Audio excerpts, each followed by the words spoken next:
rebel force has penetrated the shield and landed on Endor. This is where the fun begins. A long time ago, in a galaxy far, far away. This is Rebel Force Radio. Your source for the Force. Star Wars news and commentary. With Jason Swank and Jimmy Mack. I've seen Star Wars 500 times. Star Wars #1! This station is now the ultimate power in the universe. I suggest we use it. Now it's time for Rebel Force Radio. We would be honored if you would join us. Well, you know, my feet may be on planet Earth here, but my heart and my head are still on the forest moon. And by the way, I don't want to go down this rabbit hole, but I'm sort of knocking on the door of this rabbit hole because being at the Forest Moon Festival a couple of weeks ago and all this talk of the forest moon of Endor, and then in our very intro, the famed Rebel Force Radio intro, we've got that clip of Darth Vader from Return of the Jedi saying a small rebel force has penetrated the shield and landed on Endor. He doesn't say the forest moon of Endor. He says on Endor. So I think it's a little loosey-goosey, but we had some people taking it very literally over the weekend saying, wow, technically it's not Endor, it's the forest moon of Endor. But, it's Star Wars, guys, right? It's broad strokes, bold colors. I don't got time for this Wikipedia nonsense. It's what you want it to be, right? That's what I'm going with. But anyway, we have a great show coming up this week. Last week, we played all of the audio for you, all of the podcasts that we recorded. This week, look at this remember when they used to put commentary and special features on your DVDs and your Blu-rays? They don't do that much anymore, but that was the thing. That's what this week is. We're going to tell you the stories behind the podcasts and our adventures, and we've got Kyle Newman going to be coming and joining because he was part and parcel of the whole weekend, the whole extravaganza, Forest Moon Festival. He's going to be joining us in the cantina, and we will regale you with our tales along with Kyle. But first, if introductions are in order this week and you're new to the program, my name is Jason, and with me, as always, my good friend and yours from Chicago, Jimmy Mack. Hey, Jason. Hey, Star Wars fans. Happy to be back here with another edition of RFR. We're looking back at the Forest Moon Festival, but also looking forward to the next big adventure for RFR, and that's Rebel Force Radio at Rancho Obi-Wan. Tickets are on sale now. They are available to the general public. A small, limited amount still remain. And we want you guys to join us out there as we check something off of our bucket list. And we do a live podcast from Rancho Obi-Wan, home of the Guinness Book of World Records' largest Star Wars memorabilia collection, and home to Rebel Force Radio pals Steve Sansweet and Ann Newman. And they're going to be our gracious hosts as we throw a podcast party for the ages. September 6th, 2025 is the date. And we want you there with us. Like I say, a limited amount of tickets still remain, a handful, if you will. You'll be surrounded by RFR VIPs, Star Wars superfans. The museum will be open for walkthroughs. The arcade will be on. The general store will be open. There'll be a raffle. There'll be Skywalker Ranch wine served, charcuterie, and just the most fun you can have. I love a good charcuterie board. You heard that right. You heard that right. Some smoked meat, just see some cheese, some crackers. I can see you hovering over a charcuterie board, just saying, "Bring me more of these salted meats and cheeses." I'm Jason. Yes, I will have another olive. Thank you very much. I love a good charcuterie. I am Jason, charcuterie boy. So that's great. So we got that happening September 6th. We want you guys to join us. Don't skip this one, really, because this is the ultimate RFR party, and you got to be there for it.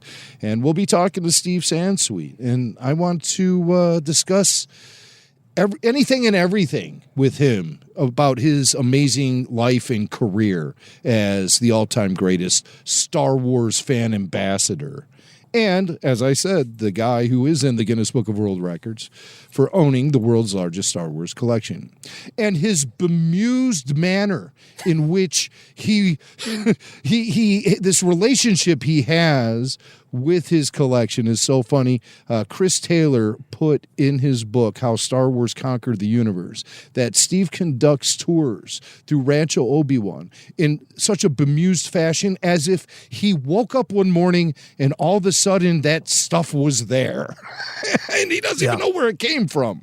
But that also is kind of inaccurate because Steve does have stories about all of these unique items in the museum, and he can recall it just like that. You know, he's got this Rolodex spinning in his head where if you pull up an item, he'll be able to tell you how he acquired it, who helped him acquire it, what country it came from, yada, yada, yada.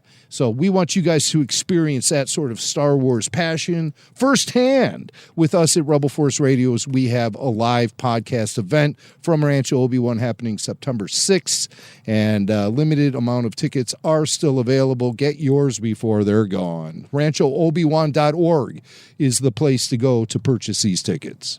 All right. Well, we got lots to do. We got lots to cover. Let's say we check in with some listener mail first. How's that? Cool. You must contact me. Play back the entire message. What message? Message, Arthur, the message. The Emperor commands you to make contact with him. It's a trick. Send no reply.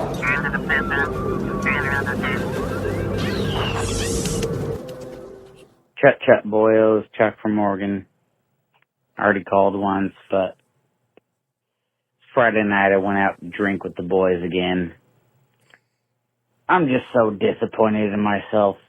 I made it to Crescent City. It's a half hour from where I live. You guys were right there. I watched the entire show sitting on that damn hay bale. I just could not bring up the courage to go say something to you guys. I had a little poster ready to sign. I had my Babu Freak shirt underneath my hoodie. I just couldn't do it. Too intimidating. Kyle Newman's right there. We got a real-life Ewok right there. I mean, like, you guys are right there. I saw Jimmy Mack leaving one of the porta potties, and I like, sheepishly yelled out, "Jimmy Mack!"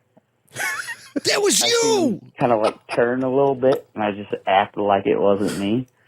God, it was you. Like, why didn't I just run up on you guys? Like, I don't know. I didn't want to look like a super fan or like a freak or nothing like that. But a Babu freak? God, I've been waiting for this moment, and I absolutely blew it. I'm gonna be kicking myself forever until I like come out to Cleveland or Chicago or something. I got to go to like the Galloping Ghost or something. I mean, my mom's from Cleveland, so I don't know. This ain't going to be the last time I run into you guys. I got to do better, but I'm so mad at myself. I could have done better. I wish I ran up on you, but I didn't want to freak you guys out. Yeah. Yeah. Wow. Well. Oh, my God. Well, I can tell you this. I recall the exact moment that he was referring to when I came out of the porta potty. And I did hear someone yell Jimmy Mack, and I turned around, looked around. I did a full 360, I think. And I'm like, no, nothing. Nobody's waving me down or anything like Normally, that. that's followed by somebody, saying, hey, it was me, you know. And then I started to question it. I'm like, God, you're just letting your ego take control of you, aren't you? People are yelling your name in the general public. You're so full of yourself. Get back there with Swank and go back, get a smack of reality upside your head, would you please? As you're exiting the porta potty, I do love that. That is classic. Yeah. You know how confused I naturally am every time I exit one of those things too. Just the whole process of entering one and doing what you got to do is traumatic enough. Yeah. So I come out of there, I'm like, survived another one. I survived another porta potty. You know, you always hear the horror stories about people running over to those things and pushing them over while you're in there as well. Yeah. You know, okay, sure, maybe I've watched one too many episodes of Jackass, but this thing does happen.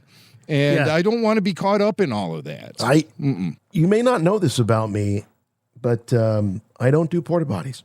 You don't? You won't even? No. You can't, you won't. Can't. You can't and you won't. I can't and I won't. I just have it's too claustrophobic. It's bad enough to using a bathroom on an airplane, but I can't, the porta potty and just the possibility of it falling over, the possibility of, first of all, I can't get past the smell. Well, you do have to breathe out of your mouth. I mean, that's a trick, breathe out of your mouth. I don't want that in my mouth. I don't want it anywhere.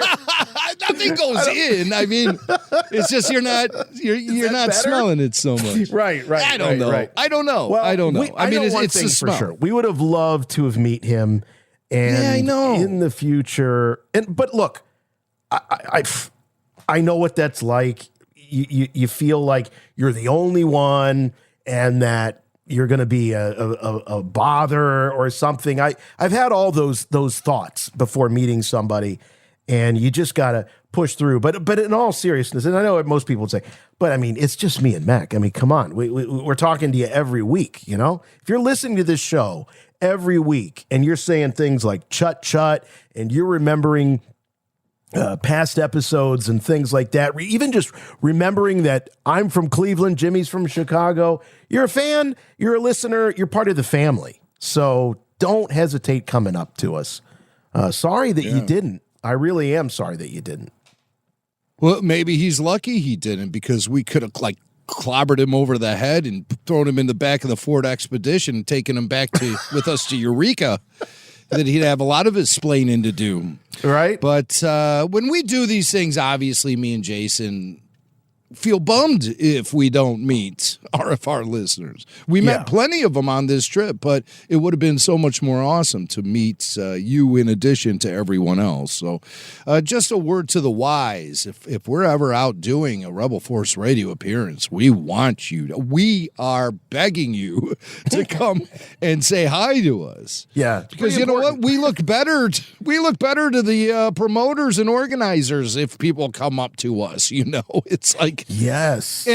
But I mean, beyond that vanity, it's about meeting the people and placing faces to the names, because a lot of you guys have been emailing us for going on 2 decades now. Yeah. And so a lot of these names, and we see it on social media, we see it in the Patreon community, these names get burned into our memory. And sometimes when we meet you, we're just as thrilled. Believe me, probably more so. Probably more thrilled to meet you and finally make that connection. So don't ever hesitate. Ever. I mean, it's just one Star Wars fan to another when it comes to Rebel Force Radio. No pretenses here. No, not at all. We're all fellow travelers in this great community of fandom. Speaking of great communities of fandom, my gosh, there's nothing better than the people over at Patreon. And there's always something cooking over on Patreon. So, Jim, what's the latest that we're serving up over there? All right, patreon.com/Rebel Force Radio is a place you want to go to support Rebel Force Radio and get a ton of stuff in return. What do I mean by that? I'm talking full show video. I'm talking bonus podcasts. I'm talking ad-free early bird releases of the weekly show. And speaking of those bonus podcasts, a lot of them have been dropping lately over on Patreon. RFR Q&A number 246, The Empire Strikes Back Infinities. Me and Robbo from Chicago go through the 2002 Dark Horse comic series, Star Wars Infinities, The Empire Strikes Back. It features a what-if type scenario happening during the events of Episode 5, and our minds get blown by some of these crazy things that happen throughout this story. We break it all down for you frame by frame. The full video of the podcast is also available for RFR All Access supporters, so you can actually see the panels in the book and read along with us. And we also have a bunch of, the people on Patreon, they were getting all of our coverage from the Forest Moon Festival first. They saw all of our photo galleries. They even have some exclusive video content there that you can't see anywhere else. And, of course, our RFR Patreon community got first dibs on the RFR Rancho Obi-Wan tickets. So they were able to clean out all of the VIP tickets in about 48 hours. And I'm so blown away by that. There's a new Babu Freaks 50, the Freaks at 50. We're celebrating an anniversary of sorts, and we're also ranting about things like the latest Star Wars collecting headaches and the proper protocol that drivers should use when at a four-way intersection, and that generates some real rants. That's a great episode celebrating the Freaks at 50. RFR Q&A continues to be going on strong with the Star Wars Special Edition breakdown. Me and Philip Elke break down all the changes that went into Star Wars A New Hope when the 1997 Special Edition was released. We also share memories from that release and so much more. And RFR, we have two Q&As this week. RFR Q&A number 248, The Empire Strikes Back film posters revisited, with the great Peter Beiser. Nobody nicer than Peter Beiser. He walks us through all of the Empire Strikes Back film posters, a complete evolution from the very first concept sketch by Ralph McQuarrie all the way through to all the home video releases up to Blu-ray. So it's a real great thing. And also Peter did a really cool thing.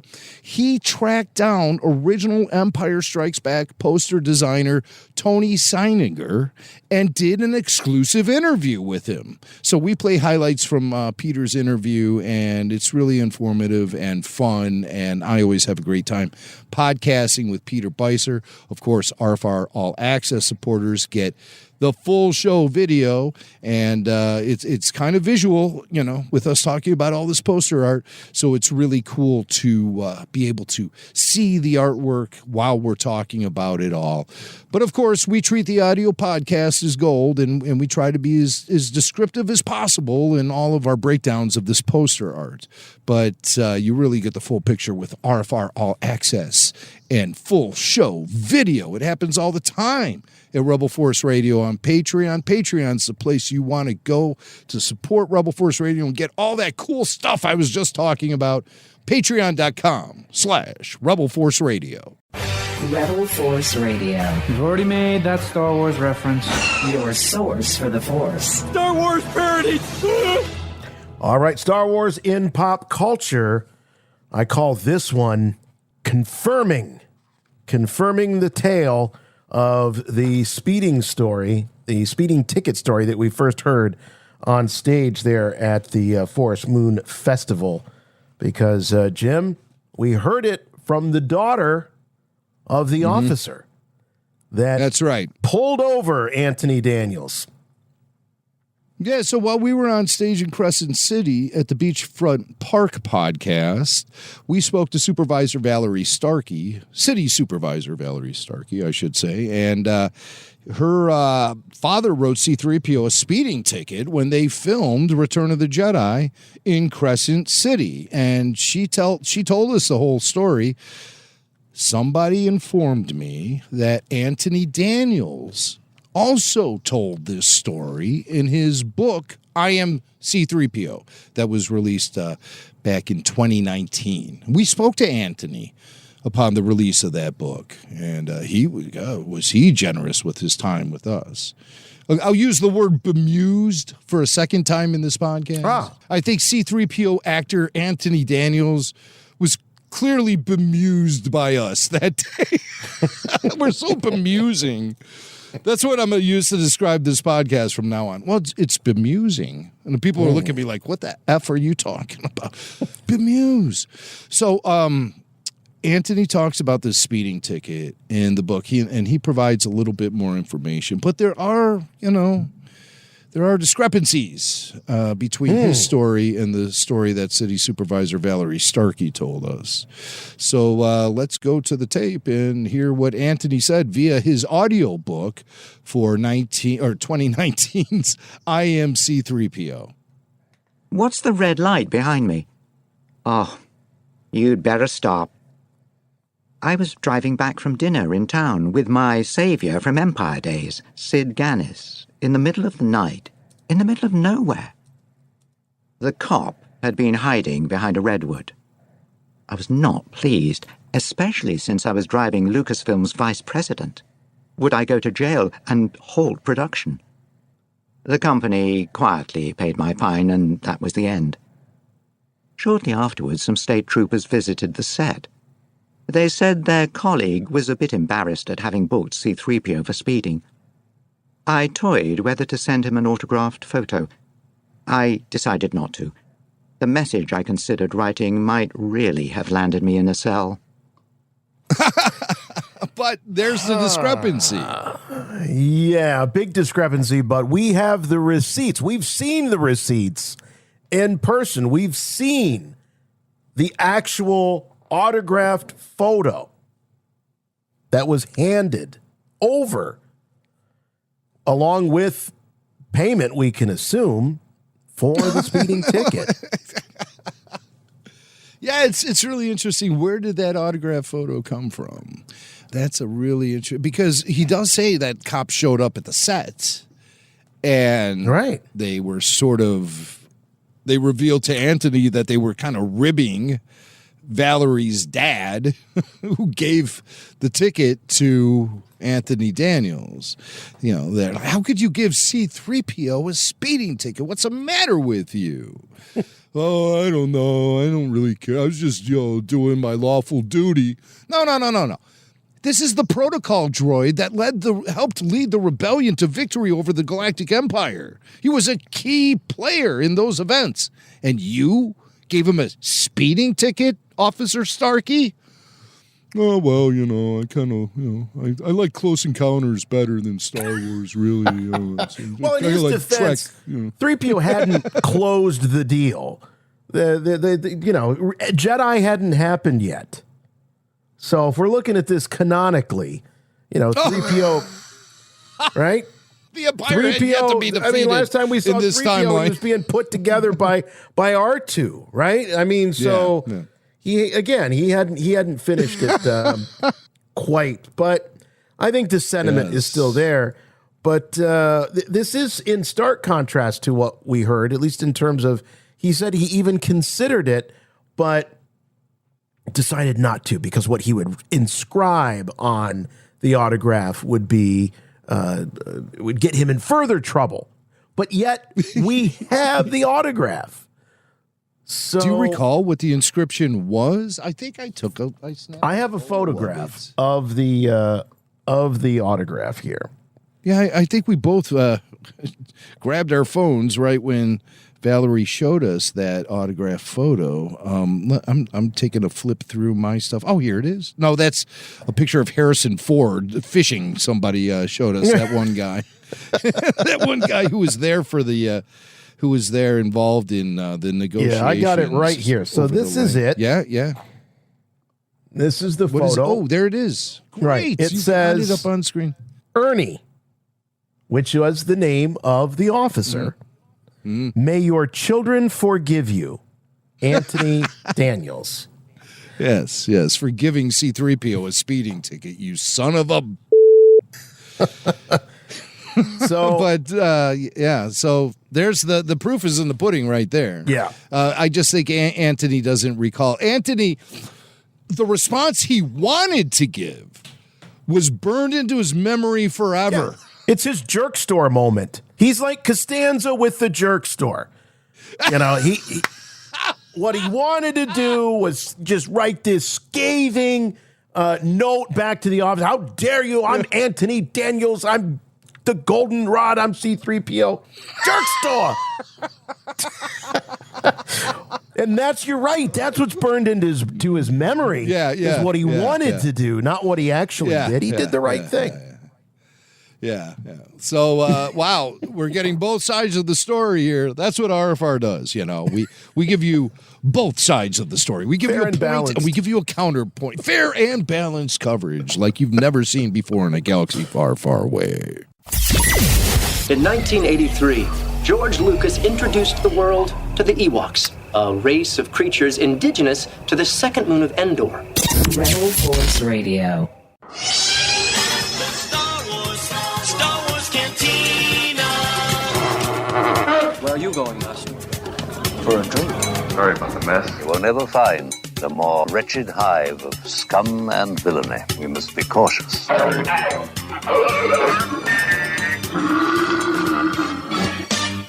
All right, joining us in the cantina once again, our good friend and brother in the Force, Kyle Newman. And Kyle, we wanted to have you on because this week on the RFR is all about sort of behind the scenes stories of our trip to the Forest Moon.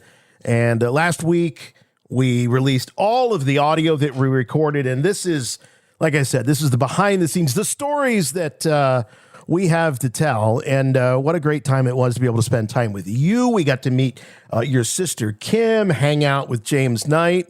It was awesome. How was the trip for you?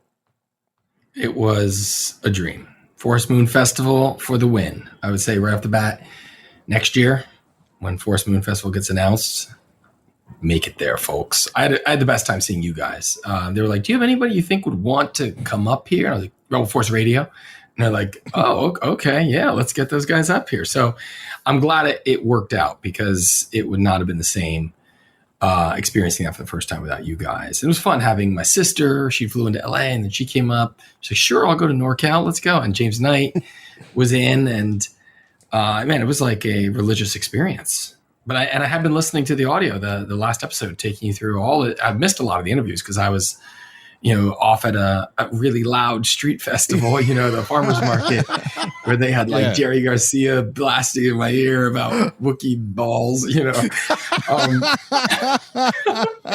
I'm like right by this speaker, and people come up and they talk to me like, what? I can't hear you. It's just like, and then we're like talking about Jerry Garcia, and it's like, and then the Wookiee ball were hanging in my face. And you're just like, wait, what is going on at this family festival? It was pretty amazing. I think Jim is probably best suited to break down some of the lyrical liberties that were taken by the house band there. There were several. Yeah, several liberties taken. I'm saying all the lyrics, right? Did you go through that? Yeah, okay. You go to our website and you can read the lyrics. I could kill these guys, Tennessee Jedi, because they had the lyrics up for like 24 hours, and then they took them down, and there's a message saying, we'll put them back up when we do another show. Hey guys, what are you doing here? I'm preparing this whole story about them at rebelforceradio.com, and I was really relying on those lyrics. Had I known they'd take them down so quickly, I would have copied them. But the song in question, we're talking about is a song from the last ever Grateful Dead studio album, Built to Last. It's called Picasso Moon. It's a Bob Weir song. And the line in the song, it's a silly line, but the line in the song is, it's bigger than a drive-in movie, ooh-wee. And it's one of the silliest Grateful Dead lyrics of all time. But these guys, they did, it was like Chewbacca's Moon or something, or no, it was That's No Moon. That's what the song was. They changed it to That's No Moon, from Picasso Moon to That's No Moon. And the line, bigger than a drive-in movie, ooh-wee, they changed it to bigger than the giant balls on Chewie. And I'm like, well, that's clever. Yeah. George Lucas is going to sue somebody. I got a confession to make about that, Kyle, because it was loud. There were these big speakers that were up on these tripods, these speaker stands, and we were on one side and you were on the other side, and we were trying to record audio. So a decision had to be made as to where that speaker was going to be pointed to. It was either going to, you follow? So it was either going to be pointed in our direction where we're trying to record, or in your direction where you're pressing the flesh and signing. It was a sight to and behold. If it was up to me, I would have pointed it a couple blocks away, but they were in it. The costumes were incredible. That whole farmer's market was so impressive. I walked out, I was like, where am I? I want to live here. This town is so cool. It was just, a beautiful, idyllic little spot, man. Magical. It really was. Totally. And it was, the thing that was sort of pervasive throughout the whole weekend was that it was for families. It was old people, young people, just every walk of life and everybody enjoying it together. So you definitely got that sense of camaraderie and, just people kicking back and relaxing, having a good time. It was a festival, not a convention. Yes. And there's a definite distinction. And people go, what is that? And it wasn't like you needed a special purple silver wristband VIP Jedi Master just to go wait in a special line to maybe get a seat 4 hours early so you can see a concept artist talk about a movie that's not going to get made. It was, you're talking about actual filming locations of Return of the Jedi and a celebration of Star Wars' past. And so that's what it was. And it was family. So I felt really good, having my 11-year-old there. And it wasn't like, there was always something, every day was something different. It wasn't like you just sit in a place waiting in line for a $19 hot dog. It was, you're out and about, you're experiencing the places where it was filmed spread across 2 counties. And these are people that are very proud of their heritage. And it was great to see that they finally, after, 10, 12 years in the making, they finally got this thing going 3 years ago, and very proud of it. And as they should be, because, many films were shot there, E.T. and, so they had on the wall, you're just like, wow, that was shot here too. Wow. Oh, that one too. And they just shot the new Paul Thomas Anderson film there with Leonardo DiCaprio. So there's a lot happening up there. It's really cool. A ton of things happening. I put together a slideshow that I thought we could just sort of breeze through, and maybe some of these photos will trigger some memories or some stories. That's what I'm hoping for. So, and it's all in chronological order. So there's not going to be any prequels here. We're going to go right straight through the story. Ghost House. The Carter House. And we were all bunked there together, though it's a huge place. It's like a converted Victorian mansion. I was in the basement. Jim was up in the attic. I think Kevin and Tracy were also kind of in the basement. Kyle, and I was upstairs next to Jimmy. So in that third or fourth story, right at the front, those rooms where you see like that little ceiling up there with the top. Yeah, that was our bathroom. Oh, it was this hugest bathroom ever. I was like, whoa, look at this view. You walk out, there's these 3 big windows overlooking the city, and you can see that other historic house, which I guess is the second most photographed house in California. Yeah. Next to the Pink House, that other one that was converted into a club. And it was, it was just cool. It had like very much like Skywalker Ranch vibes. Yeah, that's what I was thinking too. That we could have shot some sort of like Fanboys 2 parody or something in there, and that would be our filling for Skywalker Ranch. But it was cool to hang out in that old mansion. That was really cool. And RFR took it over. Now here's the funniest part. I was laughing so hard. You take the boy out of Chicago, and you start introducing conversations about Bigfoot and Sasquatch, and I was on the floor rolling around because of Swank's enthusiasm for the Sasquatch. And obviously in the region, that's like we're in the Sasquatch hotbed, which I wasn't really putting 2 and 2 together at the very beginning, but of course, And here we are, and Swank, starts talking to Tracy following our pre-show meeting or whatever, and Tracy, they suddenly started talking about Bigfoot, and Swank's like, oh, you're into the Squatch? And I wrote this down. I mean, it was a crazy, listen to this interaction between these two guys who've never met each other before this day. Tracy, I know Bobo. Swank, you know Bobo? And they're talking about some Sasquatch hunter. I'm just on the floor laughing my ass off. So we go to the store, and sure enough, there on the shelves is the Sasquatch beer. And Jason was immediately drawn to it. Did you buy it? I didn't even pick up on the Sasquatch thing all weekend. Yeah, it was present, at least in the minds of Swank and Tracy. Well, I was the Bobo fanatics. So some people might remember the show Finding Bigfoot. Finding Bigfoot. I think it was on Animal Planet back in the 2000s, like the earlier 2000s.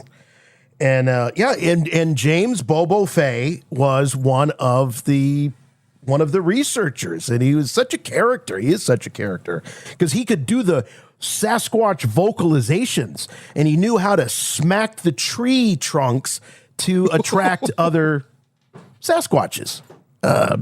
So now they didn't capture which one on was video. successfully captured on film, and now we know that Bigfoot's exist. I don't know. I think he was making some of that up. Yeah. I believe in what the is he Bigfoot. like? I believe in cryptozoology, but I still am waiting on a really good Bigfoot picture. Well, who does Bobo think he is? Who does Bobo think he is? The St. Patrick of the Sasquatch, where he's going to guide them all. Bobo Fay? Well, his name is His name's James Fay, but he goes by Bobo. Bobo Fay. He's sort of like the Chum Lee. Bobo Fay. He's sort of like the Chum Lee of Finding Bigfoot. He was the character, but he's still a very serious researcher. Okay, serious cryptozoologist. We believe you. We believe you. I just thought it was hilarious because I'd never heard you even utter the word Bigfoot nor Squatch. The Squatch. Oh, my God. The fanaticism. Well, I discovered that you're so into UFOs. I didn't even realize that, Jason, we were sitting at that dinner late at night. We got the Mexican food and brought it back to our hotel and stomping on the roof of Kevin's room. So they thought their room was haunted because we were up there in the main dining room. And we were talking about UFOs and all this stuff. And I didn't realize Jason was also into I am into the paranormal, UAPs. cryptozoology, all that stuff. Yeah. I told you about an off-air Sylvester Stallone haunted story. Oh, yeah.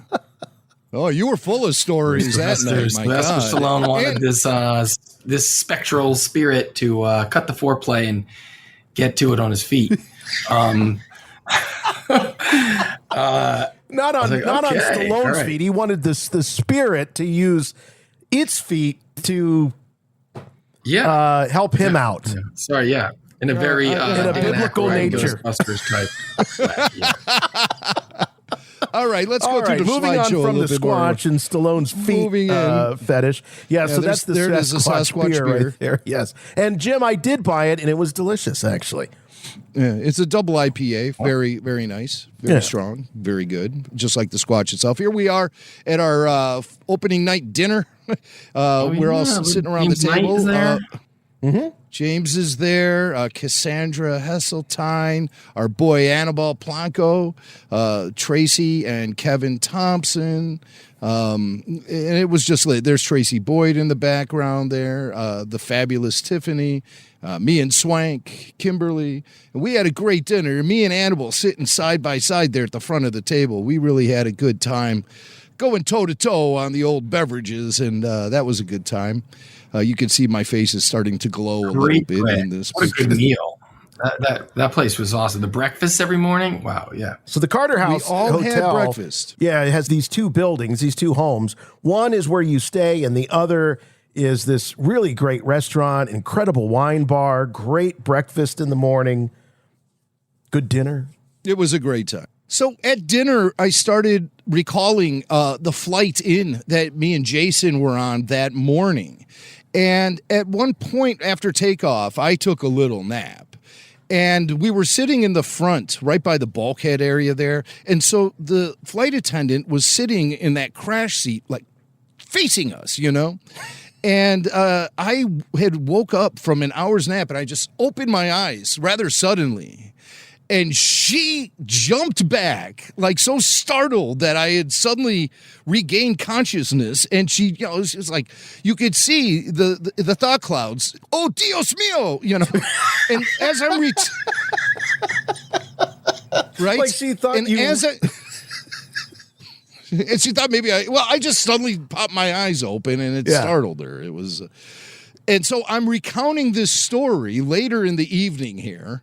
And right when I say Dios mío, my flipping chair collapses. It's a wooden chair and it falls apart into 3 pieces. And now I'm on the ground, sitting on top of this chair, feeling rather overweight and really ashamed, but I bounced right back up. No injuries. Picked a few splinters out of my ass the next day. I mean, you can see the splinters laying here. Look. That could have ended up in a bad place. First, So, naturally, Jimmy's going to the ER. Oh, no. And that was the greatest thing about this trip, too. But, there was no complaining. Nobody injured themselves. Nobody was being pushy or bossy or acting like a diva.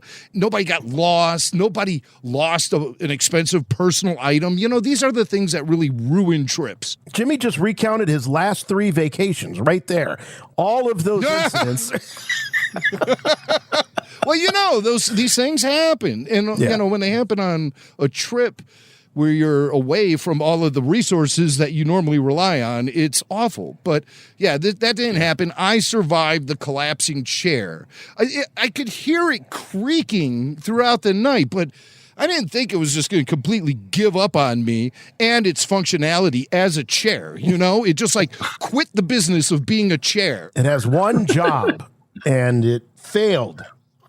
My life has evolved so much, I think I would like to be firewood right now. Crunch! You don't know how many asses were on that one before you that did their damage.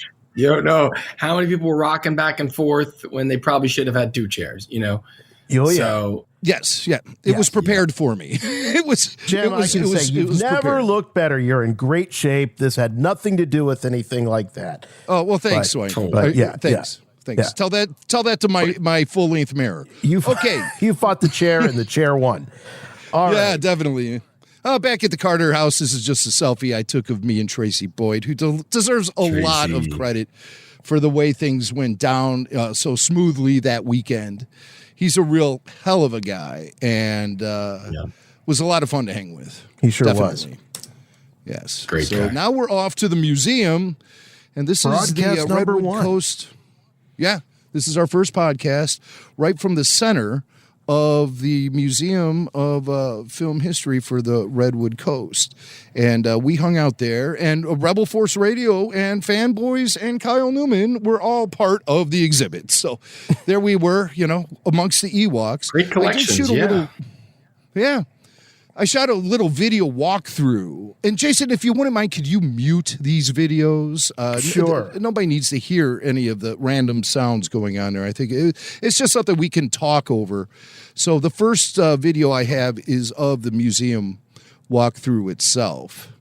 And it was really cool, They had this incredible Ewok display in the middle of it that was put together by a great artist who was associated with the actual film commission, the Redwood Film Commission.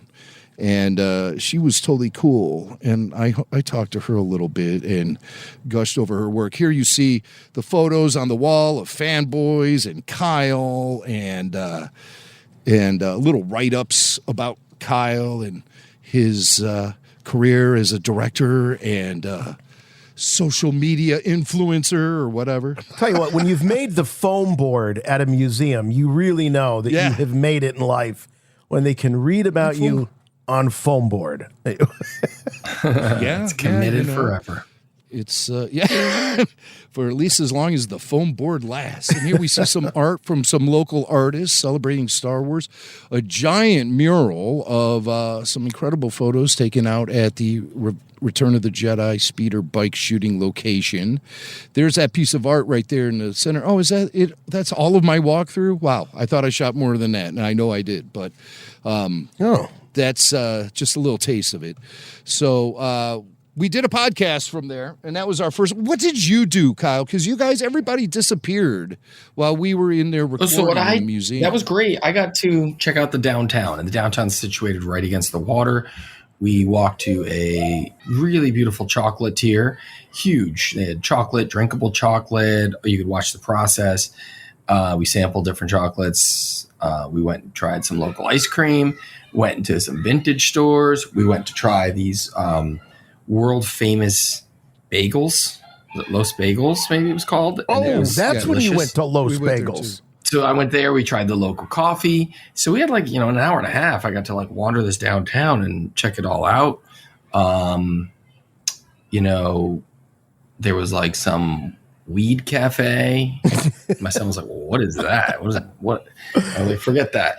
And then we also, we tried 2 different coffee shops. It was cool. I mean, I got to get a little taste of downtown while you guys were doing your podcast business. Now, I found another video here. Here, I think, Jim, this is that installation you were talking about that Jay put together. This was very cool. So Jay also works with Cassandra and the rest of the team at the Film Commission. And this was awesome. Love the use of the action figures as, of course, they live right out there, so they know how to create these authentic model trees to look just like the real thing. So I think at one point, Kyle, James and I challenged you to see if you could name the Ewok action figures.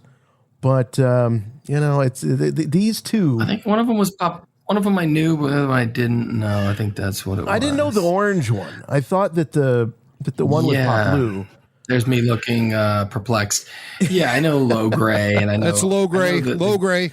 The important low ones, the ones that are super instrumental. Wicked. If they're very background, I used to know them. I don't. Sometimes just you lose your muscle for that. It's not needed. I do okay with Ewoks. Yeah, I know, but despite I mean, I might get back into it. I really am back into Ewoks after this weekend. I might get back into them hard. I could see why. Yeah. So that was a lot of fun. And then we went to the bagel place afterwards. And then off we went. We were on the road to Crescent City, where a lot of the action sequences from the Endor Forest battle were shot. And we did this great... but first, on the way there, how could I forget? We stopped off at this one location here at Grizzly Creek Redwood State Park, where the famous speeder bike sequence was shot, featuring that toppled tree trunk that made a natural underpass for the speeder bikes. Is very famous, and we went out there. The whole crew, the whole gang was out there with the Ewoks too. There was something kind of mystical being out there with an actual Ewok, and that was cool as hell.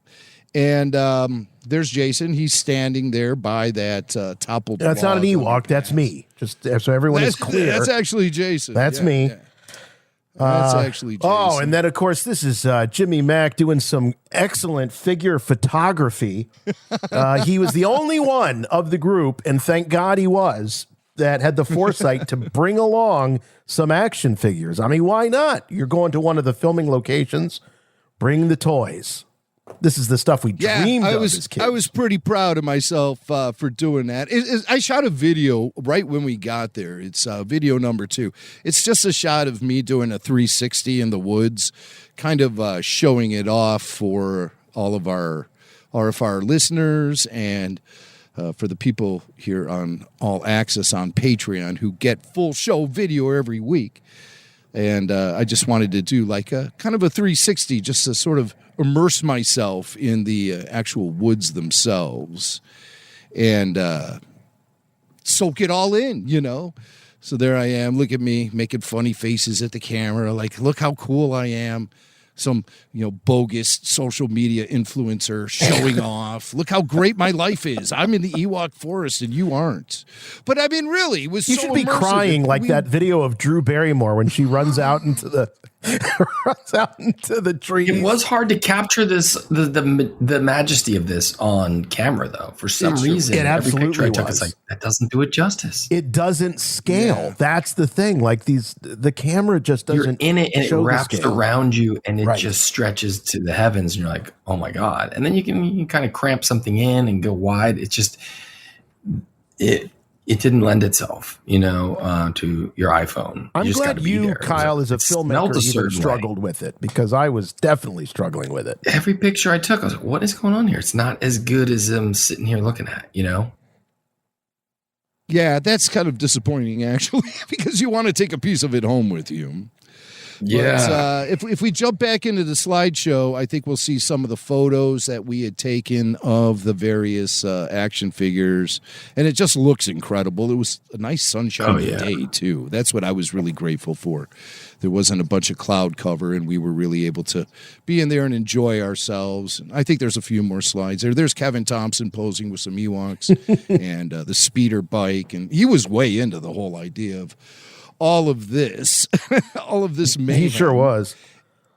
And there's a shot I took of the speeder bike with the Endor Forest backdrop, and I was just blown away by seeing this kind of imagery actually in the area where they shot this stuff. I was really just getting high off of it. Here's Kyle shooting some of the action figures. And so as we continued to play with the action figures, we started to get more and more creative gradually along the way. And I think there's a shot of you in there next, Jason. But we do have some videos that we shot. This is a very inspired moment here. It's a video that I called Collect 'Em All. And it's our Kenner, fake Kenner commercial, directed by Kyle Newman, with editing assist from James, and starring Rebel Force Radio's own Jason Swank is the very enthusiastic pitchman for Star Wars action figures. And this has been getting a lot of buzz online. New from Kenner, the complete Star Wars Return of the Jedi action figures. There's Ewoks, Biker Scout, and an exploding speeder bike. Collect them all!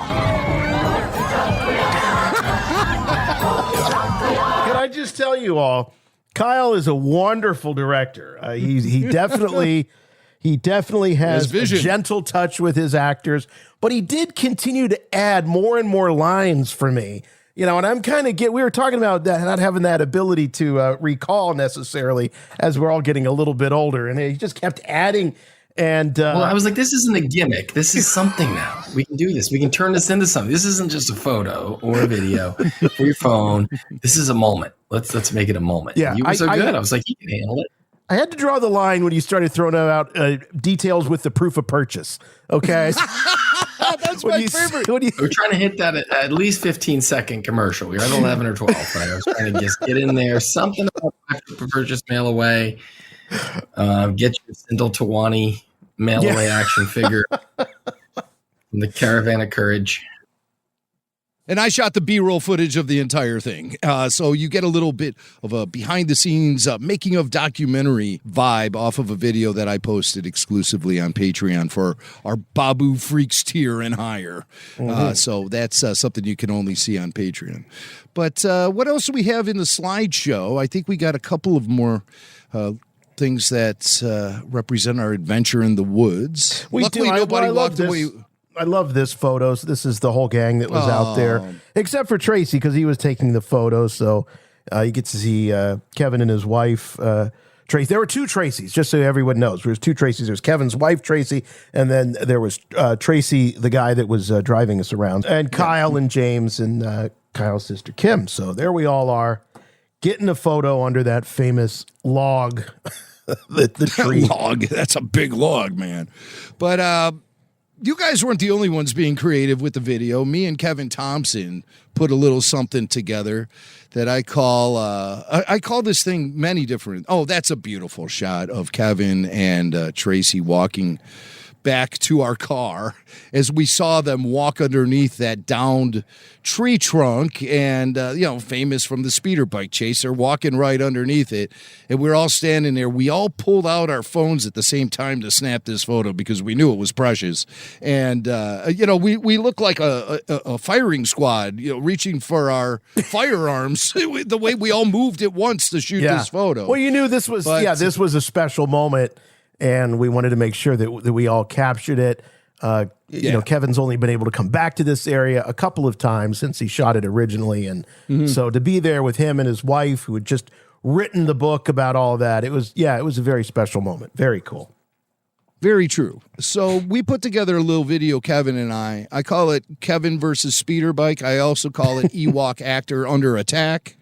But I took the speeder bike with action figure, with Scout Trooper action figure, out to the woods and shot my own speeder chase in the same location the speeder chase was shot. So you want the audio? Okay. So flying under the log, there's Kevin.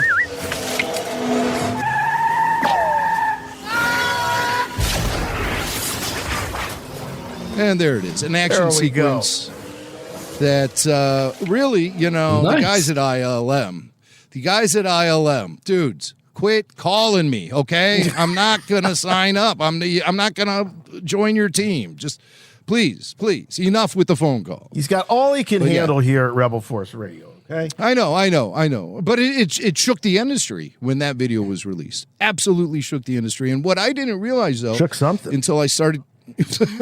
Shook my bowels, but there was something I didn't realize was that Jason was shooting his B-roll footage behind the scenes of the video shoot. Ewok actor under attack. So if we could just take a quick look at some behind this, you can hear Matt giving him direction. And he looks surprised. And you go like this. And he's kind of giving me direction, actually. Kevin's giving me direction. So he's. Would that be all right? It's not his first time running through that forest. He's asking me if that's okay if he does it. Like I'm Coppola or somebody, you know. Let's just see if I can get it keeps getting blurry. What are you trying to do? We could do a group shot. I couldn't get it in focus. And then he does the whistle, and then he runs toward the tree trunk, runs out of the way, and the speeder bike crashes into it. Look at that. One take Jake. Yeah, he's a pro. And then I bonk my head. Did you see me bonk my head on the tree? Wow. Watch, rewind at the very end, the last 2 seconds. Yeah, very Imperial Trooper style, yeah. I really slammed my head into that thing. I saw stars, and it felt so good, you know? It was like, wow, that's a souvenir. Watch this. So I'm done shooting. Now watch. I come up. Bonk. Ow. Yep, I felt that. Well, I saw Kevin standing there, and I figured there was enough room, and then I realized, oh, it's Kevin. I need to less than half a day after you hit your head on the wall when you fell off the chair. Oh, I didn't hit my head on the wall. Oh, they all thought you did. They were ready to call the... I know they did. I didn't hit my head on the wall. I told them that right away. I was completely unscathed in that. I injure myself getting up at 3 a.m. to go take a leak, in the middle of the night. So, no, fine. I'm fine. I just want everybody at the Carter house to know that because they were very concerned. They were. The forest moon of Endor. Rebel Force Radio. Here we are now in Crescent City. This was an 1.5-hour drive up the Pacific Northwest coast. And we got on stage. They had a nice stage for us at the beachfront park. There was tons of people there, lots of kids, cosplayers. There was a fire truck with Darth Vader on it. And the coffee wasn't bad, right? Me and Kyle, we went and got some coffee. I thought it was okay. And there's just something about California where the coffee always tastes better to me. I don't know what that is, but it's a fact. California coffee. Something I've noticed forever. Yeah, I just, for some reason, coffee tastes better to me in the state of California. And so here we are on stage, yucking it up with Kyle. We talk to all kind of people. You can hear it all in the show. So, Kyle, while we were up there doing the podcast, after you were done doing your bit with us, you went down there in the tent and you were doing a meet and greet with the fans of Crescent City. How did they treat you? Everybody was excited, gracious. They were awesome. They were just thankful we came up there, proud of, again, their community. And it was a beautiful location. We're sitting there right off the coast in this gorgeous park. And food trucks, and they played Return of the Jedi on the big screen at night. Crazy. Yeah, it was too cool. And then on the ride back, we stopped off for some photo ops in Trinidad, I believe they called that place. It was beautiful on the coast there, on the Pacific Ocean. And we shot some pictures, which I will cherish forever. It was awesome. It was Goonies. It was incredible. Goonies level. It reminded me of Kafir. Totally Goonies. You know, where Yeah. the scene from Kafir where they ripped it off from Goonies and they hold up a little skeleton key and they're trying to find out exactly where the Death Star probably crashed on another planet and didn't move for 30 years. Yeah, that scene. Yeah. It reminds me of that. Well, there's some nice photos of us out there at the site. Yeah. And it was super cool. And then we made it back to Eureka. And that's when we had our late night Mexican meal and hung out in that mansion. And Kyle, you were regaling us with many stories. You are a raconteur, my friend. And certainly very entertaining all night long. I mean, I wish we could talk about your movie pitch. I know we can't, but man, I'm telling you, I'm going to tell something all in you the folks works out there, if Kyle is able to get this movie made, it is going to knock your socks off. It is going to be so good. We were riveted. And I'd never really sat and listened to a pitch done that way. Kyle obviously knows how to do it. It's part of his trade. But man, it was killer. I can't wait. Thank you. That one's in the works. I'm writing it, so it's a dream project. That one I'm obsessed with getting it made. So I got to pitch it to you guys and get a little test audience. Yeah, and we all loved it. No, it sounds very exciting. Next day, we went over to the Arcata Town Square for their farmers market and were entertained by the sounds of the Grateful Dead Star Wars mashup band Tennessee Jedi. Bigger than the giant balls on Chewie. Awesome. I really enjoyed these guys. That Wookiee looks better than the Jedi Wookiee in Acolyte. He looks better than Cal Naka. Oh. Better I call that guy Ball Saka, by the way. Not my favorite Wookiee. I don't know what was going on with that show, but not my favorite. Yeah.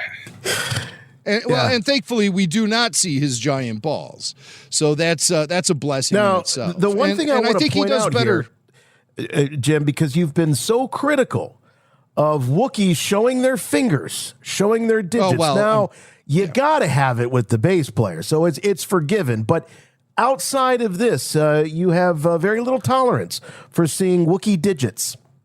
I don't like seeing their hands.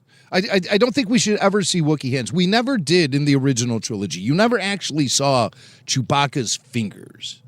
And so you zoom in on it. But I'll tell you, a Wookiee looks better with a bass guitar than a crossbow. I really feel that way. And then you have old Ben on the Stratocaster right next to him, which is absolutely wonderful. So we had a good time talking to those guys. I shot some videos of some of their songs, and I'm putting together a post. But come on, Tennessee Jedi, get me those lyrics. I need them back. You had them online for 20 minutes? Oh, come on. You know, you had them online less than the Hasbro vintage multi-pack that nobody can get their hands on has been too online. Soon, Mac, too soon. I'm seeing people online. They say I found 2 of them. I hate those people. Yeah. But they say it'll become more readily available as June moves forward into July, and I still won't get it. So, whatevs. So, had a great day at the farmers market, though. It was such a cool event, and there was great energy and vibes. And I got to tell you, there is something about hearing the Grateful Dead music played live in Northern California that, like coffee, it just tastes better in California. Let's face it. So we did take a group photo then, I think right after we wrapped up our podcast from out there. As you can see, there are some great cosplayers in attendance. Really good cosplayers. Loved it. Yeah. So that was a really wonderful afternoon, but our day wasn't done yet. We had to get over to the Sequoia Park Zoo for more podcasting fun. And they set us up in a nice little. First we went to lunch, and me and Kevin Thompson we shared a brew, Downtown Brown, only available up there in Humboldt County, and it was a very damn good beer. So I like that picture so much. Tracy took the photo. I had a great burger. I think everybody really enjoyed their food there, right there on the water. It was incredible. The view from that restaurant was amazing. I can't recall the name of the place, sadly. But I'll ask Tracy. He knows. Yeah. So we had a beer, and then off to the zoo we went. Here's Tiffany, gathering all the cosplayers together for a group photo. And even though we're seeing her from behind, you can tell she is in total control of the situation. She's literally conducting the orchestra of cosplayers in front of her, orchestrating where they go, who stands next to who. It was awesome. And Jim, the other thing is, I have found, and I don't know, Kyle, if you've observed this, I don't feel when you go to Star Wars Celebration, other conventions, that there's a lot of love for Endor Rebel troopers. You see some Scout troopers, but the Endor Rebel trooper is something that you don't see a lot of. Or Luke with his poncho, Leia with the poncho, Han with his duster. But out here, it's awesome. It was Endor proud. It was really cool to see the regional differences of the cosplayers. Yeah, there was no fake Rexes. No one trying to retcon Rex. Now, wait a minute. Retcon Rex, just so everybody knows, Kyle, who are you referring to? There's a guy, Scandinavian fellow, it looks like, at the bunker in Return of the Jedi. Yeah. And someone was like, hey, maybe this guy could be a Tamora Morrison type. And they look nothing alike, other than that one guy has blonde hair and the other guy is graying. And he's got a gray beard. They appropriated it as Rex in Return of the Jedi, and it's not. So we call him Retcon Rex, and you're Retcon Rex. And you're not a fan. I'm not sitting around for that. I don't have time for that. That's ridiculous. So you can believe whatever you want in your own personal canon. Yes, your own personal canon. Well, if you want to have a wall of Retcon Rex action figures, go for it. We got to talk to you a little bit more, later on that evening. That was what was so much fun about the Zoo podcast, was that we really had more of an open canvas to play with, and so naturally we brought you and Kevin into the mix, and actually talked to Tracy Thompson, Kevin's wife, for the first time that weekend on mic, and it was such a cool broadcast area too. We were tucked away there in the redwoods. The whole zoo itself is just sort of nestled into the redwoods, and you're really surrounded by stunning visuals everywhere you look, and you just, oh my God, have nothing but Endor on your mind. Or as Jason says, you're feeling Endor proud. There's no question about it. And so we had some really wonderful podcasts from out there. And Tracy and Tiffany and Cassandra really took care of us. Tracy came up. Kevin came up because we were talking about something. Yeah. You wanted to make an Ewok trilogy. You wanted to complete the trilogy. Oh, that's no. Let's rally people behind this, because hold on.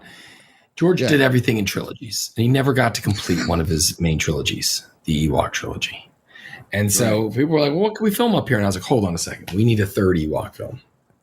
And I'm going to do this story. I don't know if it's going to be a graphic novel. I don't know if it's going to be an animated film. I'm going to find a way to make the third Ewok film. And we're going to do it. We're going to get Kevin involved. Kyle, do you want to reveal the teaser? The teaser. Okay, we're panning down this row of battered Imperial helmets. Okay, and it looks like they're worse for the wear. It's some of the same ones they were drumming on back in Return of the Jedi. And we pan down to the end, and just as we're getting into this gap, this furry paw slams a helmet into the ground, and it's First Order Trooper helmet, and it's just Ewoks forever. It's coming. And then it shows a title card, and you hear that Ewok horn, that hallelujah, and then it's just like a drum. It's a slow drum building throughout the whole teaser. Yeah, and then it gets to the end, and you're like, oh boy. And you know what? Noah in the Ewok movies, he got this is after Return of the Jedi, so now it's on star maps and trade routes, and people started to populate it. Now Wicket is the chief, and Wicket has a lot more patience for outsiders, and people have set up little communities on Endor, the moon of Endor, and but they take advantage of the Ewoks and the local. They're not caring about the place, and then they band together when Imperial and a First Order sets up an outpost, and it's an Ewok trooper action movie. You know what I mean? Let's get some battles going. It's like an adventure, but it's I'm so old school. into this. Right before we started recording, I watched. I pulled it. I was looking at what have I watched in a while, and I came across a DVD that a listener had given me years ago. It's a bootleg of Warwick Davis's little short film "Return of the Ewok" that he shot while he was making Return of the Jedi, and I hadn't watched it probably in 20 years, 15 years maybe. And so I put it on, and I'm just it's all coming back to me as it's unfolding, because the whole time Warwick as Wicket is trying to get to Endor. And so they show him getting on the plane, and then they show him finally in Endor, and it's like, we were just there. Like, I mean, it was those locations. It was so cool. And then I started thinking about how fun Ewoks are. And that is something that hasn't really been revisited for a really long time. I mean, you see various Star Wars aliens and creatures reappear over the years, but we pretty much shut the door on Ewoks after the two made-for-TV films. And yeah, there was the little Wicket cameo in Rise of Skywalker, but I don't know if I really... That wasn't that big of a it was cool. It was a nice moment, but... Ewoks as characters in a Star Wars story, I think it's high time they come back. Yeah, they were mishandled some things. You know, they Aftermath tried to say that they were viable. What were they called? Oh, where they were, like seeing eye dogs for people. They were being used. What's it called? They're like therapy when you have dogs. your animal. Therapy dogs. They were trying to say that, amputee victims from the Battle of Endor could then have them as therapy animals. You know, and you're like, they're cannibals, dude. Did you watch the movie? Yeah. Like, I don't know. So there's some. They've completely mishandled the Ewok. They've been disrespected, I think, over the years. And being totally serious, they have been disrespected. Like, Return of the Jedi is a bold, brave, independent movie. It's one of the top Star Wars things ever. I know we were up there when Andor was out, and everyone's like, Andor's the best thing I've ever seen. You're like, chill it, dude.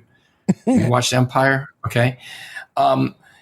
Original trilogy is still pinnacle, guys, and Ewoks are a big part of that. So I'm not going to absolutely. Well, we can go on about Ewoks all night, but you got to get out of here pretty soon. So I want to get to the end of our recap of the weekend. Ooh. Now, this was the biggest treat of, I think, the entire weekend, and for me, the biggest surprise was the skywalk that they have built surrounding the Sequoia Park Zoo, where you are walking up among the redwoods, and it truly feels like you are walking through the Ewok village. You're up there in the trees, and we had a good time walking around, and really, that was probably the most immersive part of the entire weekend. Maybe next to the Grizzly Creek visit, but it's insane. Here's a. I mean, yeah, we were in Ewok Village. It was crazy. Yeah, it was lit. I mean, the photos we have here, the bridges, the pathways.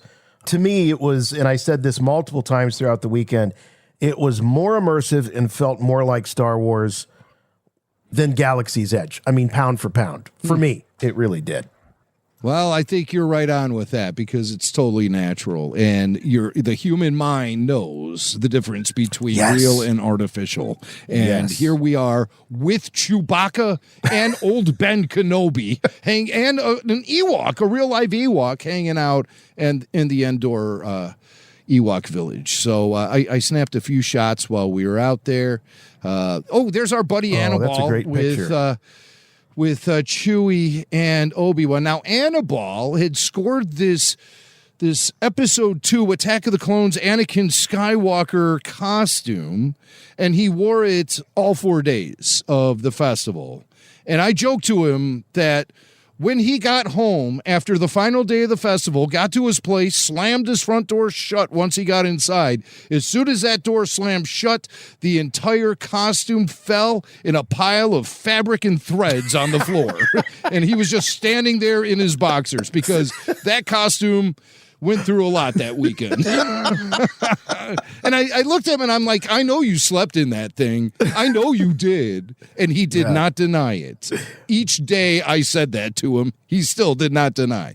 So Annabelle's a great guy, definitely a friend of the show. And then here's a funny shot of Kyle yucking it up with a random Imperial officer. That was a fellow, I think his name was George, and he cosplayed as many different characters over the course of the weekend. This was awesome. He looks like he's asking you for your papers, Kyle. Yeah, right. No, they're or your chain codes. A chain code. I left mine at home. So we're up there. There's that's a real hero shot of Kyle standing there on the wobbly bridge. Now, Jason, did you ever get out on that bridge and make it to the furthest part? I didn't. So the most of it was kind of maxed out at about 120, 150 feet. But there was one area where it went up to almost 200 feet, and that was a rope bridge right out of Indiana Jones and the Temple of Doom. Mac continuously tortured me, saying that he was going to grab the sword and Indy that bridge, and that was when I pieced out. I couldn't do it, but I know you guys went more than once. Oh, yeah, and I do remember you saying, Mac, what's up with the machete? And I said, well, I'm going to need this a little later, and then you put two and two together and refused to go out on the rope bridge. But yeah, I went out there a couple times. It was really cool, kind of bouncing out there and then bouncing back. And I felt like I was still bouncing once I got off the bridge. It was a cool sensation. So that was our day at the Sequoia Park Zoo. The entire weekend wrapped up with the screening of Fanboys at this wonderful old theater there in Eureka. And Kyle and Jason hosted a Q&A along with Tracy Boyd, and we have that Q&A, and we're going to play it for everyone once we wrap up this conversation. So, Kyle, awesome. Feelings you get when you go to a theater and watch Fanboys with a live audience? Does it still give you kind of a rush? It does. I see all the, like characters say, you see all the mistakes, but you got to let it be what it is. There's things you would have changed or fixed or wish you had another take on. Right. But it's just great sitting in an audience, seeing with people, seeing them laugh. Many of them have never seen it before. James Knight, my son, is 11. He'd never seen it before. It's a PG-13. He'd never seen Fanboys before. No, it was his first time. My sister's kids were in it. And they were the little kids hitting Dan Fogler in the crotch with lightsabers outside the diner, on the montage as they're heading towards the ranch. So they were in the audience at the end too, cheering and hollering it up, like right before you cut to the, they're all in there. So a lot of my family was in that, which is cool for, to watch it again with them. I don't think I'd ever watched it on the big screen with her, and yet she's got some little parts in it. So it was really special. Anytime you get to watch something you make on a big screen, it's rare to project movies and watch them like that these days, especially like a movie that's not brand new. It was great, especially in an old classical theater like that. And so hopefully next year the plan is we show the disturbance in the Force. That's what I want to do. Yeah, that'd be perfect. That would be perfect. But as far as Fanboys goes, it's really fun to watch Seth Rogen's performance in that film because his star has shot up into the stratosphere since then.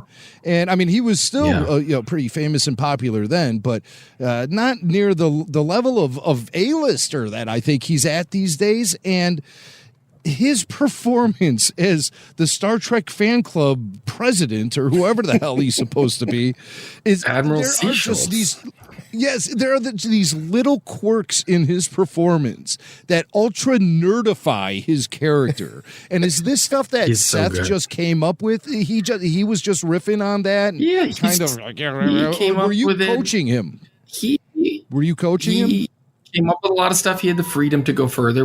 I'd push him, and it was like, well, how nerdy do you go? And I was like, we can go big here. It's a big battle. So yeah, he's incredible. He's incredible. And there are just so many just little subtle beats in that I think really appeal to the hardcore Star Wars fans like ourselves, that just get big laughs out of me that typically I don't think I would apply a big laugh to in any other type of movie.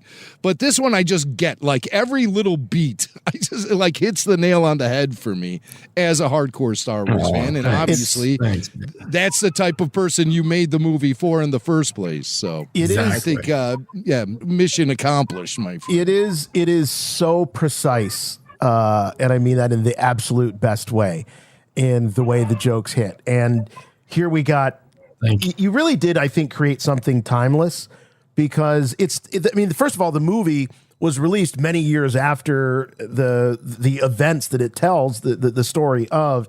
And it just, here you had a lot of younger fans. I looked out in that audience for the Q&A. These kids weren't around for the release of Phantom Menace. You could tell. And they were still with you. Every joke worked. It was just really, really great how it's held up, and maybe even gotten better over time. I think that last joke about, hey, what if the movie sucks? Ouch. Yeah. Well, all in all, what a great weekend. And Kyle, thanks for joining us tonight to recap our adventures out there. And maybe we'll do it again. I hope so. Hopefully we do. Thank you.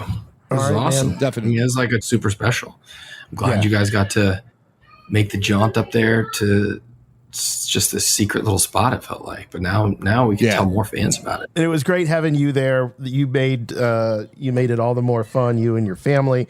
And so hopefully we can be all hanging together again soon. Looking at that 2027 Star Wars Celebration, the 50th anniversary.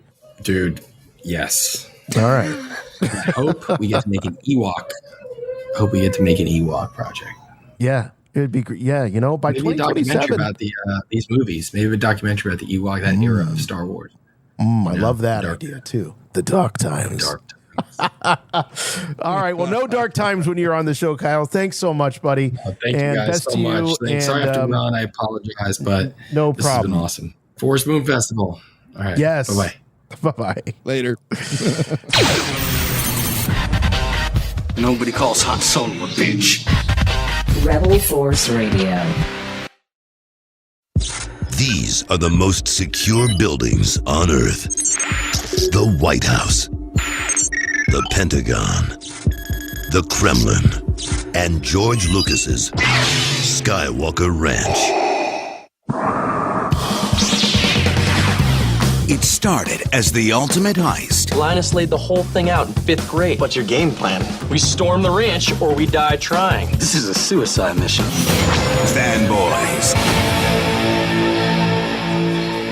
We have footage from the entire Fanboys panel, so let's just go ahead and roll that now. Leaving no fan behind. Rebel Force Radio bringing you the best of the Forest Moon Festival 2025.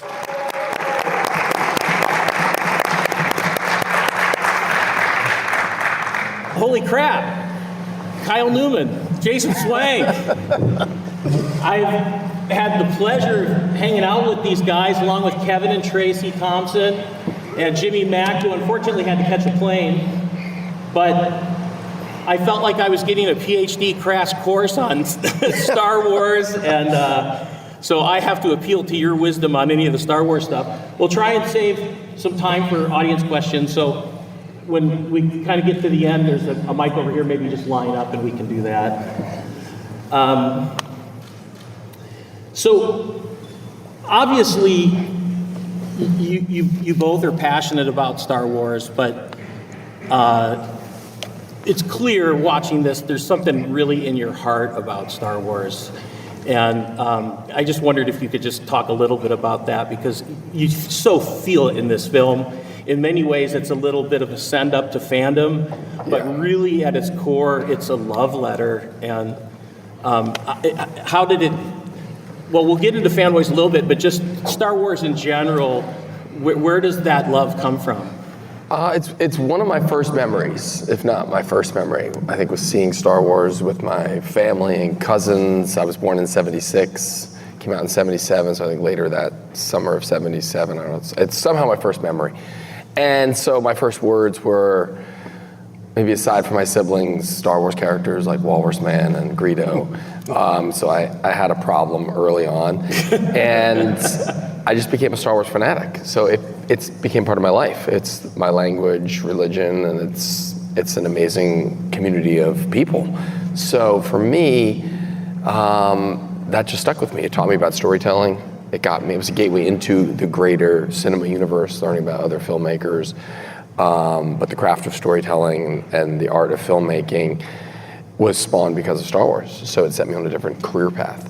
So it was a very important, movie in my life. So to get to go back and do something that looks at fandom and looks at the movie and the phenomenon and also makes fun of it. You got to keep it healthy and kind of make fun of what's also unhealthy about it too, because anytime you're so into something, it can be too much. So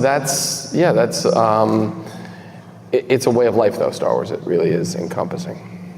And Jason, how about for you? Obviously, you have a great not only mastery of the Star Wars universe, but obviously there's a lot of heart in the things you talk about on Rebel Force Radio with Jimmy Mack. And can you tell a little bit about your origin story? Well, it's very similar to Kyle's because Star Wars. I was born in August of '77, so the first toy I remember ever holding in my hand was a Stormtrooper action figure of my brother's. My brother was 4 years older than me, so I got his hand-me-downs. And I had a big family of cousins, mostly girls actually.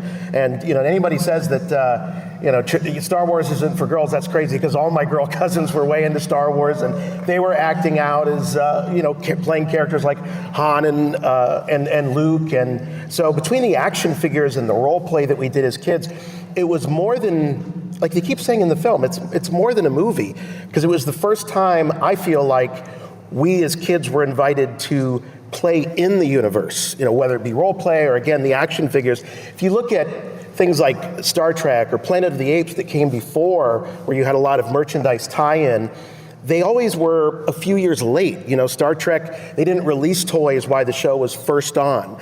Planet of the Apes, the toys came sort of later. That's true. So Star Wars was real time, I think, for the first time. Yeah. Like you could immerse yourself in it. You were invited to get the action figures, play with them on the playground, get them all dirty. Right. It inspired you to tell what the future stories could be because you were waiting for these installments to happen and there were these 3-year gaps. So a big part of why Star Wars endured is because people had to conjure up expanded stories in their imagination. People had to take it home. It wasn't like some finished thing that was complete and you could watch it all. Right now we're kind of we have it easy because a lot of people you just get 10 episodes at a time. It's all out there. You can get things at your fingertips. Yeah. You had to go to a movie. You had to wait in line, and it wasn't just you don't order your seat in advance and have your popcorn ready to pick up. You had to endure all this. You had to do it. It was a pilgrimage. Be in the tent. And everyone in town would show up at a theater like this and line up down the block, and it was a community thing. And so the action figures and the immersion was a huge part of it. It inspired that play. When you look today, so many people in costume and collectors and things like that. It is part of it because people want to get as close as they can to it and have it. There's something spiritual about it. Yeah, I think it ties into the movie really well because we as children were invited to play. We call it the sandbox, the George Lucas sandbox, and then Kyle, many years later, as a professional filmmaker, got to play in the ultimate version of the sandbox and make this movie using the IP. Right. Yeah, they were cool about that. Well, okay, so I want to dig into that a little bit, but just to go back for a second. So obviously, you just said your first memory was Star Wars. Were you aware of filmmaking? Did you grow up in a film-loving family? What do you think? So we love movies. We saw a lot of movies, so we would go to the movies. It wasn't like, I grew up in New Jersey, so I wasn't anywhere near Hollywood. I didn't know what that was. We just watched movies. And then eventually you start to realize, people make these. They don't just appear, a VHS cassette. Right. And my dad would record movies, and he would put 2 or 3 on a single, VHS. We had 2 VCRs. We'd rent stuff and make them. So we'd have all types of, movies. SLP. Terminator, Time Bandits. They'd all be alphabetical. Oh my God.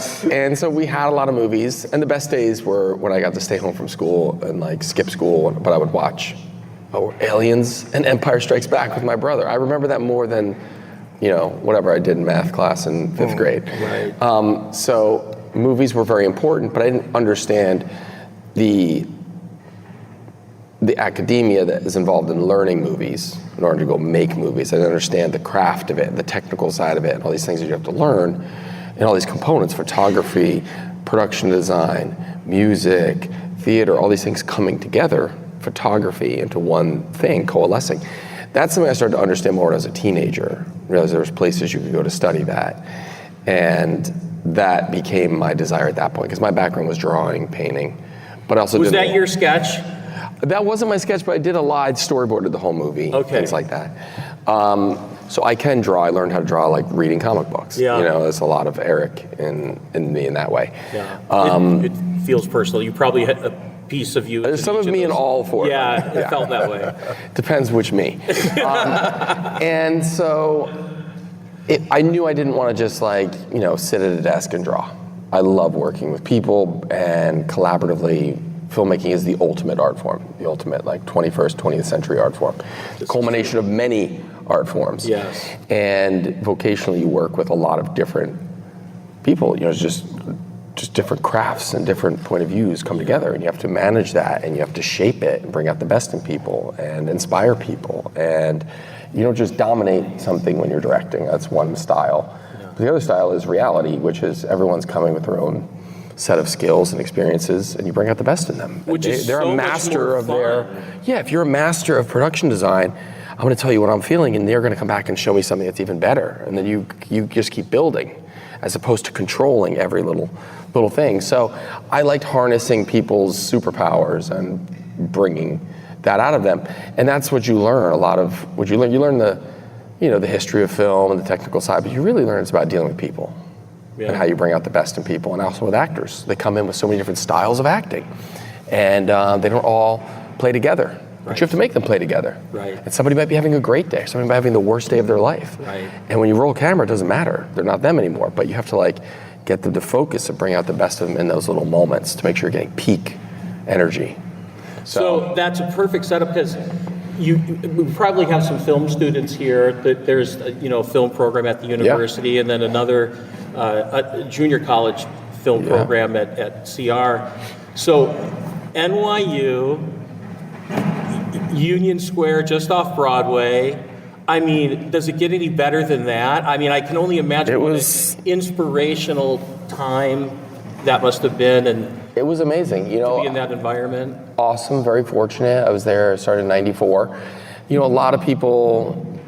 There's a difference between the New York and the USC, and the USC was a little more Hollywood. I was there as Star Wars was my favorite film. A lot of people were all like, "Oh, well, I'm an Altman fan," They look down on, So I like those are movies. I'll watch Italian neorealism. I'll watch samurai films. I'll watch silent films. I like it all. Comedies, dramas, period, whatever.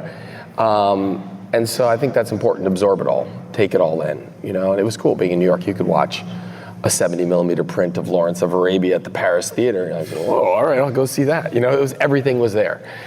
So that is special. But it's the community of people. No matter where you're at school, it's just find the good people and find the people that share that love for storytelling, and then just, something will transpire. You need people. It's not like you can go do this and study and then just go out and do it on your own. And all the great actors chasing their dream there, and being able to see great theater. And I mean, it just must have been such a stimulating environment. It was great, yeah. And Jason, you've got a whole musical theater life. Yeah, that's aside from Star Wars. So yeah, that's sort of the day job, as I call it. But yeah, I mean, I think I'm similar to Kyle. I was pulled more towards the stage, and so from the time I was 10 years old, started doing local theater, community theater, and it really was the thing that got me through school. I didn't have a great time in school. I wasn't a great student, but I had to at least get good enough grades in order to be able to do the musical every year or be in drama club and things like that. So it kept me honest in that sense. But it was definitely that love of Star Wars. And the interesting thing about that period of time as the films were coming out, I think, we talk about how George really opened the curtain for us to see how movies were made. I mean, he was the first person I ever associated with the word director. I had never really thought of what a director, movie director was. And I look back on it now and it's like, was there a method to the madness? Did they know what they were doing, or was Star Wars so hot they needed content? And as we know, it took 3 years to make these things. So I just picture at some point George was like, just, put up a video of us making the thing. That'll keep people occupied. And God, he unleashed something insane with aspiring filmmakers or what would become aspiring filmmakers. Yeah. It's nuts what happens when you open the process up to people. So, for me, it was community theater, summer theater. That process was opened up, and now I'm fortunate enough to work with some of the biggest shows in the country and bringing them to Northeast Ohio. I want to come check that out. I'm from Detroit, so it's just a little car ride down. Absolutely. Come to Cleveland. So, not to embarrass you, but I just have to ask, while you were at NYU, the Martin Scorsese Award for Directorial Excellence. So, right? Come on. So I just want to know, was that for a specific film, or was that for like a body of work over your time there, or what was that? I don't know. I mean, going into my senior year, I was like the most prepped, I felt like. It was like second day of senior year, and people were like, I don't know what I'm going to make this year. I'm like, here's my script, here's my storyboards, let's go. I was like, you don't waste time, and you don't wait for people to.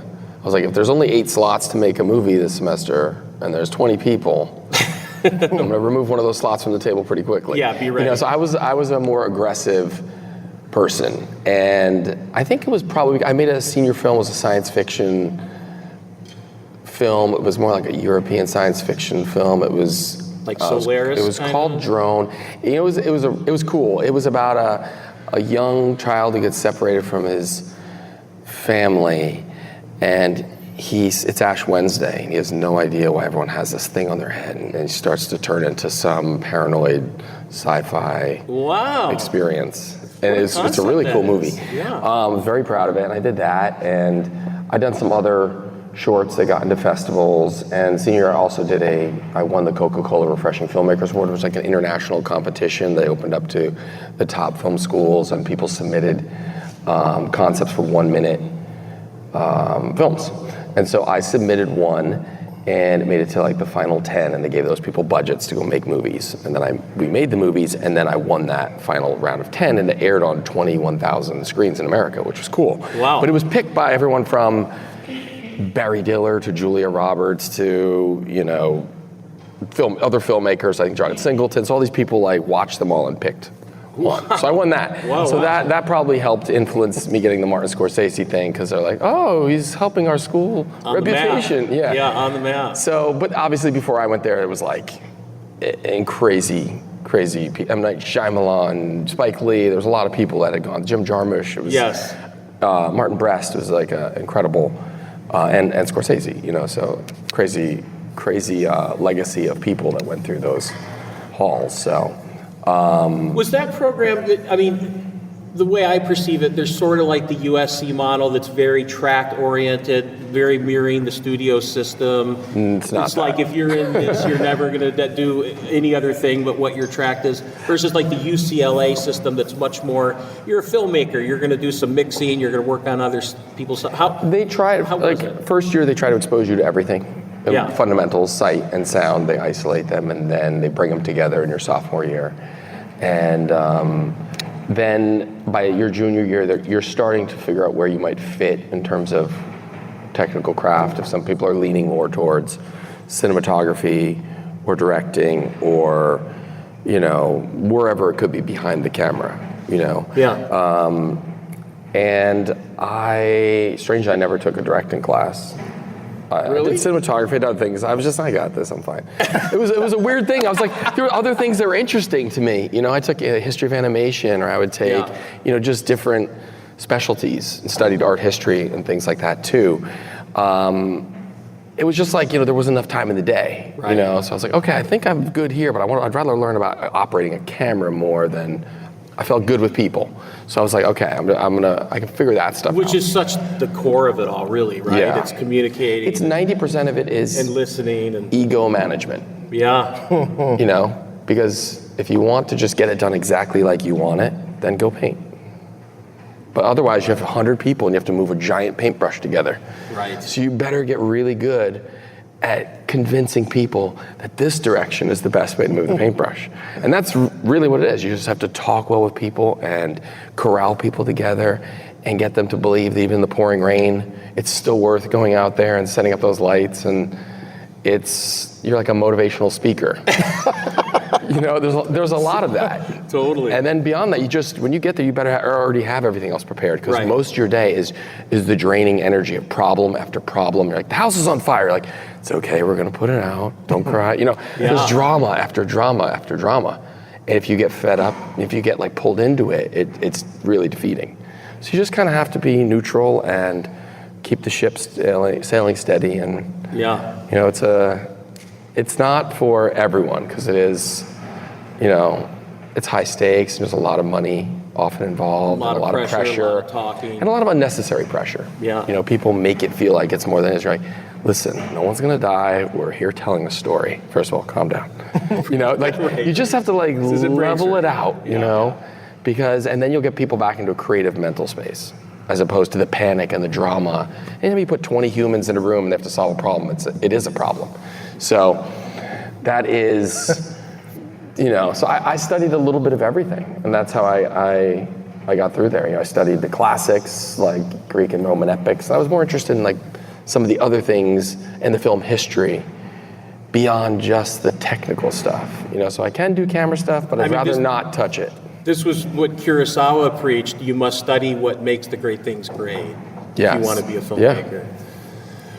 Well, so I feel like always the question you hear is, God, you know, how do you get into the business? How do you do it? And I sort of feel like, you know, it's hard to tell just looking at your credits exactly how it played out. Maybe you can fill in some of the blanks for us. But what I see is just you're doing shorts, you're doing probably other stuff, and you just keep making stuff. And then at some point you land Hollow. What was it? Sorry, Hollow. The Hollow. Okay, the Hollow, so made a lot of.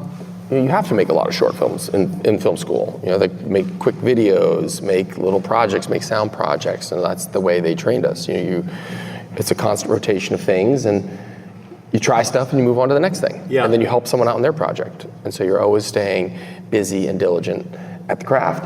I got out of school and I wrote like 1 or 2 movies for like USA Network. Rewrites on things. I was like, sure, I'll do anything. Let's go. You know, I did out of getting, you know, the Coca-Cola Refreshing Filmmaker and the Martin Scorsese thing. I got like agents and reps in Los Angeles, which was good. I was like one of the first people to get Adam Goldberg, who was one of the co-writers of this. Adam was like the first person that had representation, and he was doing, you know, just a lot of funny comedy stuff. Brian K. Vaughan is a big comic book writer, but he's wrote on Lost, and he's created like Why the Last Man, things like that. I think he's writing the new Dune movie. Brian was there. He was working in comic books, so while he was in film school, he got some job doing some stuff in DC. So people were doing their own thing to try and find a way to turn it professional while they were still at school. But you knew within the first 2 or 3 days of school, they're like, out of the 200 people here, 2 of you will direct a movie. And I was like, where's the other guy? I was just looking at who's going to be the person. I was like, I'm like, wait, is that bad? I'm like, no, I'm doing this. You just have to be 100% confident. Yeah. Or else, you know, like, because people want to work with people that feel like they can help get it done. You know, and I collaborate now with other filmmakers. I'll produce their movies, or I don't care if I've directed. I just want to help you tell a story. And I can help you then get what you need as a filmmaker to tell your story. Because a lot of times when you're a director, producers, I know it sounds bad, producers cover your ears, but they don't care. Sometimes they're worried about their next project. They're doing 5 movies at once. Yeah. You know, they've got it set up. You should be on autopilot, go do it. But there's so many other battles, and you need people to help. So if you can have like a filmmaker as a producer that actually understands why $500 for extras might be better than painting these extra 2 walls you're not going to see. Right. You have to make these constant value judgments. Right. And it's not helpful to a filmmaker to hide those questions. I want to know every problem. I want to hear everything. Come on, what's going on? What are you whispering about over there? Come here. You know, I want to know everything that's going on because I will tell you how best to spend money. I'll tell you what I'm going to see. I'm going to only see that. So don't worry about that, and don't waste money over here. And we're only going to be here 2 hours. So, like, you just need information and then make quick judgments. Because there's an ethos that you don't want to get caught with your pants down. So you're prepping in every direction. You're making. But it's like sometimes you just have to you probably make about 800 to 1,000 decisions a day. And if you falter and you stop and you're like, what do I do? Oh no. Just make the decision, live with it, and you'll find a way to make it up later. You know, if you're not sure what to shoot, don't stop for 15 minutes and debate about it. Shoot it, see how it worked, move the camera and do something else, you know? Because people smell fear and they're like, do they know what they're doing? I don't know if they know what they're doing. You know, just shoot it, try it, get it done. Someone's got a good idea, try it, you know? Well, I can tell immediately your crew must love you because there are plenty of directors that, on the day, all the gear is staged over here, we're set up here. They say, you know what, I want to look that way, and everyone's on a scramble. So I don't understand. I'm like, so shoot that way. You're here, go get it done. And you're going to probably come back that way anyway. And having a clear vision for what's important. Yeah. What to prioritize. Being flexible is a big thing on this movie. We didn't have a lot of time and a lot of money, so there's a lot of shots were shot tighter. Because we couldn't light big areas. There's a lot of talking heads and things like that. But it lent itself to the camaraderie. Kristen Bell was in it, but she had to fly back and forth to do Veronica Mars. So a lot of times when she's in scenes, we would shoot the scene and then have to come back and just get just Kristen to put her in. So it made it a little more piecemeal rather than big long masters because we had a lot of movable parts that weren't always there. So it just indicates the style. It wasn't a lot of long takes, in this because it was, we have 1 or 2 takes with everybody and you're going to hopefully montage it together. We don't have a lot of time can't spend 8 takes on one actor to get it right. These guys knew they had, 1, 2, maybe 3 takes unless there's a technical issue to do it.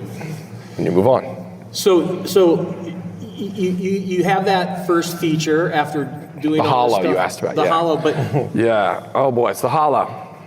I was pitching an animated movie in Los Angeles, and I got a call from a friend. It was a Sunday morning. He's like, "What are you doing? Quick, meet me at Starbucks." I'm like, "Wait, what?" Okay, I was supposed to fly home that day to New Jersey, and I met my buddy, this guy, Hans Rodionov, screenwriter, at Starbucks, and I saw the guy Mason Novick wanted to produce. With Juno and some other movies, and they were both there and like, what are you doing today? I'm like, flying home soon. Like, no, you're coming to set. I'm like, what? So they gave me the script and like, it's the hollow. I'm like, yeah, I know, you're making the movie. And like, no, our director had a nervous breakdown last night. He's halfway up the coast of Vancouver. Oh my goodness. Will you direct it? And I said, well, let me read it. And they're like, no, will you direct it now? We got to go to set right now. And I looked outside and there's a white passenger van. They're like, we're going to take you to set right now. I'm like, wait, what? You want me to direct the movie right now? I've never read it. And they're like, it doesn't matter. Just come to set and say you like it. And I'm like, oh, all right, it's a feature. Let's go. All right, so I get in the car. We drive to set. And there's this cluster of, trailers. And there's like arguments and lawyers. And the actors are there with their lawyers. And this has like Kaylee Cuoco and Nick Carter from the Backstreet Boys and Stacy Keach and Kevin Zegers from the Air Bud movies. This is like, 2004 or something. And they're all like, we want out of this movie, it's terrible. They shot 3 days and it looked like the Power Rangers, level of like action and stuff. I was like, oh my God, what am I doing here? So I go into this trailer and I'm like, guys, this is gonna be the best movie. You trust me, this is gonna be amazing. And they're all like, all right, we'll stay for Kyle. And I was like, all right, this is one victory. Wow. So I go outside and start reading the script. I'm like, well, what the hell am I doing here? So it's about the Headless Horseman. It's a modern retelling of the Headless Horseman. And Judge Reinhold's in it. There's the Judge Reinhold joke in that. But the Headless Horseman, they had no budget to take the Headless Horseman's head off. So of course, he is the headed horseman, and he has this giant gourd, and he has like pumpkin seed dreadlocks, and he's not headless at all. Oh my goodness. And his costume looked like they just bought it at like the local costume super center. It's perfectly black, yet he came out from underground 200 years. There's no dirt on it. I went behind a shed and I cried. I was like, I don't want this. What am I doing here? This is so bad. Oh my God. So I took the costume, I started dragging it through the parking lot, and they're like, what are you doing? I'm like, I'm making it look like it's 200 years old, trust me. And so then I start reading the script. And I was having a nervous breakdown. What's going on? And I'm like, I don't even know. So it was like scene 73. All right, I see some of scene 72 and some of scene 74. There's 110 scenes. Maybe I'm near the end of Act 2. I don't know. So I'm just like figuring it out, you know? And the DP was like, I'd be like, put the camera here on a hi-hat. We're going to look up at this porch. And I go behind, I'm trying to figure everything out. And I come back, and it's 100 feet away on a super zoom in the woods. And I'm like, okay, that's a great idea. Let's do that. And he's like, what? So he just wanted me to fire him. And finally, after 2 days, he's like, you know what? I like you. I was trying to get you to fire me, but I'll do whatever you want. Wow. So I just went with it. I was like, no, you're the DP if you think that's the best. And so I just had to win everybody over. And the movie's not amazing. But it did get nominated for like Sound Guild Awards and stuff. Things that when I took over, things I could help control or bring in people, we were able to elevate. But for me, it was a major victory because I stepped into something completely strange and foreign. I'd never done a feature. I'd never read the script. I mean, come on set the first day, you haven't even seen the script. I wanted to look. I was like, do you have any blue gels for these lights? And like, just chocolate. Okay.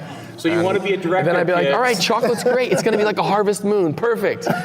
You know, just like, all right. I felt like I was literally Ed Wood. Like I got pneumonia. I thought I was going to die. They never paid me. But it was like the best experience. And by the end, I was the most passionate person making this movie. I had nothing to do with, you know. So that was it. That's incredible. And then you go and hustle that and turn it into, all right, Fanboys. Because everyone tried to take that script and be like, we love this script, but can you just produce it? And we want to direct it. So all these other directors wanted to steal it. And so talk about how I was like, Fanboys, no, I'm going to do it. I'll wait.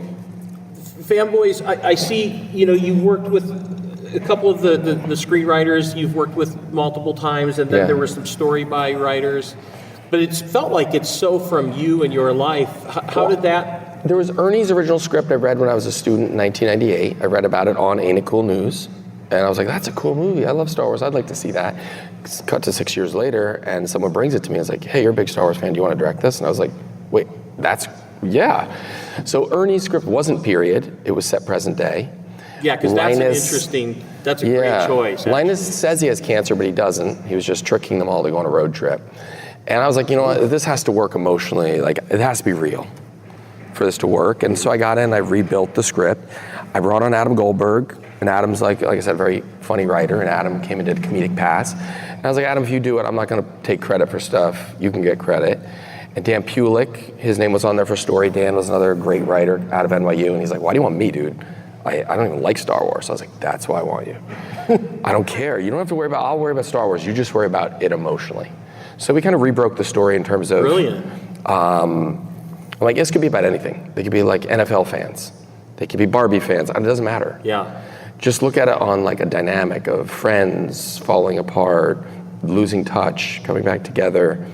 And the Star Wars, like Sideways, you know, when I pitched Fanboys, a lot of times I'd use Sideways as a reference because I'm like, I don't drink alcohol. I think it's disgusting. I don't even know what a Merlot is. But I know when Miles is like, that Merlot, you know, he's losing his mind.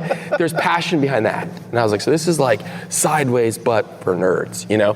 And that's what people understood why it could be universal. Because not everyone loves Star Wars, even though they should.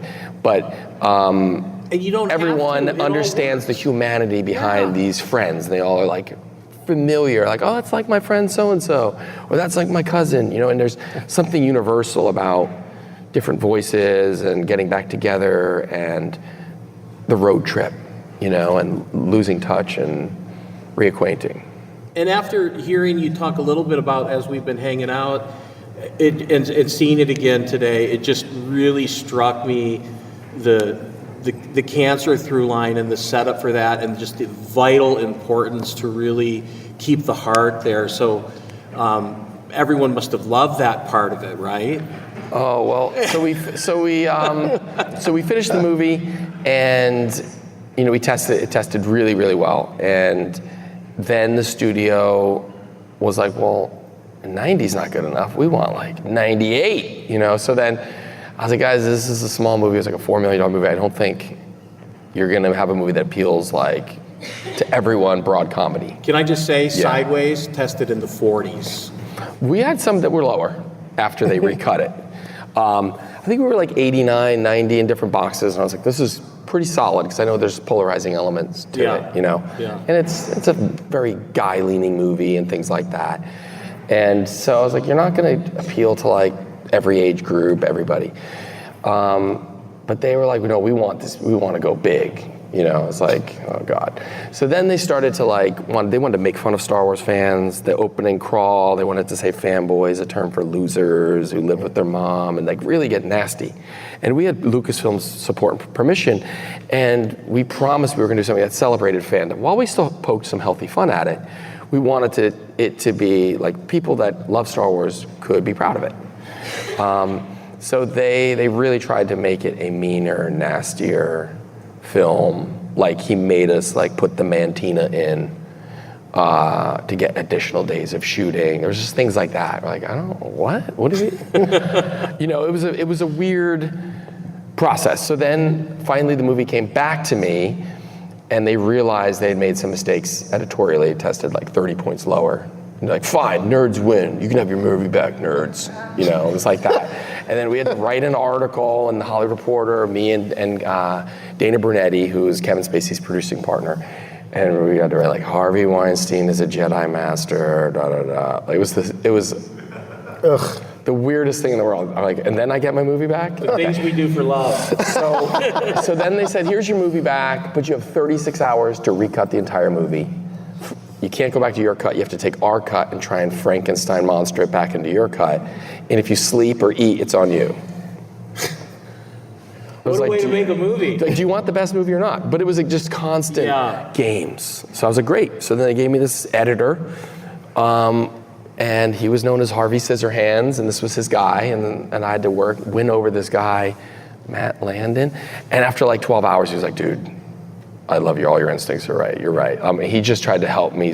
Harvey had some things he didn't want back in the movie, and we just like stuffed him in, and I won him over, and he agreed that, you know, it's a better movie because like they really wanted to take cancer out. And this was an interesting, I think I told you, but like he screened it for Judd Apatow. Judd Apatow's like, it's cool, but take out the cancer. So Harvey Weinstein at that point, after like knocked up, he's like, oh, we got to get rid of the cancer. You know, the best guy in comedy says get rid. But really, Judd Apatow was setting it up because his next movie was a cancer comedy. So he wanted like a clean slate for no Hollywood cancer comedies. So he convinced Harvey Weinstein. What a world! Because he had an Adam Sandler cancer comedy in the works. Yeah. So he kind of got duped by Harvey. Got duped by him, I think, and then they tried to make us cut it out. But when they tested it, it was like taking the heart out of a movie. Totally. Yeah. And then Linus gets there and he's like, psych, is a joke. Yeah, I got you all to come. You'd want to smack him, you know? Like, you put everything on the line, your job, and you put your heart to it. You can't trick somebody about something like your health like that. It felt disingenuous. So I think audiences watch that and were like, no thanks. So then that's why they brought it back to us. And then Fanboys, I don't know when in the process of all that was what brought you two together and Rebel Force Radio together. Yeah. And so how did that happen? Just in the promotional period, or? From my perspective, I just want to echo what Kyle was saying about it. Kyle is sort of a people whisperer, you know, like the horse whisperer. People want to follow Kyle. He establishes trust and authenticity immediately. And Star Wars fans, I mean, we can be a little cynical, especially this goes back to, you know, prior to Disney. We had just gone through the prequels, and there was animation in the works and things like that. So it wasn't really a banner time for Star Wars. And we got told about this movie that was coming out that was going to be a comedy about Star Wars fans. It's like, oh, geez, you know. I can only imagine how fun that's going to be. But Kyle, you showed part of it at Star Wars Celebration. Yep. And I remember standing we'd interviewed Kyle on the podcast once, and then we got to meet him at Star Wars Celebration. We were standing in the very back watching it, and we couldn't believe what we were seeing. And it was so true to what you were saying about the heart of fandom. You got it. You were one of us. And at that point, we would have followed you anywhere. And then the next thing we find out is the movie was being taken away from you, and all the things we loved about the movie were being threatened and taken out of it. And the fans band together, and we made a lot of noise. I like to think that our podcast was a good channel for that, but it wasn't just us. It was all across fandom, because you had done such a great job of getting us all on board and establishing that trust. Thank you. Yeah, it was. The fan community, you guys were the greatest heralds of that, were championing it, vocal. It got to the point where Harvey Weinstein, he acquired a movie, I think it was called My Blueberry Night. It was a Wong Kar-wai film, paid a lot of money in Cannes. And then the Chinese government was like, no, we don't want to do it. We don't like the politics of this. So he was flying over to China, I think, to speak to the cultural minister. And he touches down, he gets off the plane, and the guy who greets him is wearing a t-shirt that says, Darth Weinstein. And somehow this story of fans, it made it to the front of like Drudge Report, I think. Some of the story of fans pushing to get the cut of the movie back made it all the way there, and this guy thought that was funny. And Harvey was like, how did these nerds find out what? He was so upset that he made it to China and they heard about how he was recutting this film. So then he was also, he's a monster in a lot of ways to people. He was always never like, he never verbally like, never was like cursing, screaming kind of thing. He was like, you did what you said, let me try something else. You know, there was like this exchange, you know. His brother Bob was very different. His brother Bob was like trying to, he's like, it doesn't even have to be in the movie, just make it so a monkey vomits in a helmet and then the fat guy puts his helmet on his head and it's just for the trailer. And you're like, what? And they were like, we want Deuce Bigelow. You know, they were like, it was just like, what is going on here? So Harvey was like, don't listen to him. I just want to try some stuff. And there was like, it's this weird dynamic. But ultimately, I think they realized they were misguided, and he apologized. He's like, I don't do comedies. I'm not doing this again. You get your movie back. I was wrong, you know. And that was rare, because normally people don't have the ability to say they made a mistake. But the fact that it got that much media attention was a good and a bad thing, because also for me, it was like, no, this is a small $4 million movie. Why is it on the Drudge Report and People Magazine? Like, it has this strange pressure on it now, because there's no Star Wars movie. Revenge of the Sith was done, and there was like nothing. So now Star Wars fans were looking at this as like some big thing, and you're like, well, this is just a small movie, okay? Let's not put certain pressures on it. But it brought all the feels as if it's part of the Star Wars universe. Yeah, but it is when you're a filmmaker, you don't necessarily, we're not making a movie that's gonna, you know, open on 3,000 screens, and you know, it's a different specific thing. So the context of it changed a little bit because of the increased media coverage, which I started to become aware of and a little bit, you know, concerned about, because people want it to be a big, broad comedy. And again, we're not trying to make a big, broad, lowest common denominator comedy. There are moments like that, but it is still very specific and heartfelt, and there's a cancer story. And that's why they wanted to like get rid of these things that felt more indie and niche and turn it into something more, you know, Van Wilder, you know. Well, it really in so many ways is the perfect indie film, you know, road trip, you know, but I just have to ask, you know, smart, funny, you know, everything you kind of want in an indie movie, but this cast, holy cow, like knockout cast. I mean, Shatner, Carrie Fisher. I got Rogan for, I think it was like $5,000. And he was a friend, and like he liked this, and he played 3 characters all for that total. You know, it was like some crazy number. That might have been the enticement, though. That probably was a lot of fun to play. He was like, yeah, I want to play multiple characters. Yeah. So he played the Star Trek door guard with the alien, like, you know, cranium fixture. He was Roach, and then he got to do a scene opposite himself, because he was also Admiral C. Schultz, and they finally stand off. So he loved all that. And, you know, Kristen Bell, and getting all these guys like, you know, Craig Robinson and Danny McBride and Kevin Smith and Will Forte, and lots of really good people. And as I recall, at that period of time, correct me if I'm wrong, but Dan Fogler had come off of... He was ascending as a movie star after being a superstar on Broadway. Yeah. He won a Tony on Broadway, and I was like, I want to cast this guy. I saw his headshot, and he was just Dan with suspenders. He's like, and I was like, this is the guy, this is Hutch. And like, well, you've never even seen him in anything. What are you talking about? And he's not even done a movie. And I was like, this is Hutch, I'm telling you, this is Hutch. And I flew to New York, I met with Dan, I saw him. I was like, he's definitely Hutch. And then like, no, you can't get this guy. And they're pushing me to cast other people. And then he wins a Tony and they're like, oh, well, maybe you're right. Maybe your opinion's good, okay. So it was catching Dan at just the right moment. Yeah. And he was amazing in the Bob Dylan movie that just came out. Right. Bob Dylan's manager, and he was amazing as Francis Ford Coppola in The Offer, and he's a fantastic beast. Harsh criticism, but he's the only magical thing in those 3 films, and he's the only Muggle. You know what I mean? Right. Like he's amazing. Like he's just. I put him in everything I do because he's just a great human, and he just filled with life. And his comedic timing's so fantastic. Yeah, and he brings out the best of everyone around him. So having William Shatner and Carrie Fisher and some of these other big stars, it had probably been a minute since they were on an independent set. Not only the change in amenities that go along with that, but also just like the time. Speaking of time, we had one day with William Shatner, and he flew in on a Southwest flight coach, and he's like, "I've never done this before, but I did it for you, So that was cool. And Billy D came in for one day, and I got to have dinner with. This was the funny thing. You're a huge Star Wars fan, and all you want to do is talk to like Billy D or Carrie when you get a moment.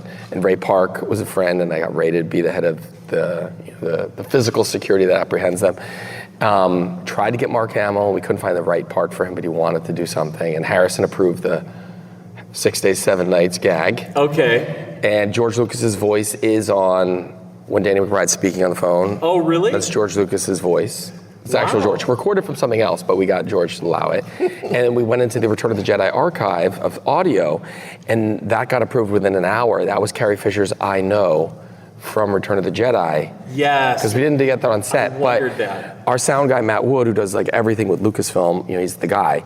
He was like, let me see if I can track this down. So he went in, he found this clip, it was another take of I Know. And then we asked Carrie and George, within an hour, they both said yes. And so we have Return of the Jedi dialogue in there. But it was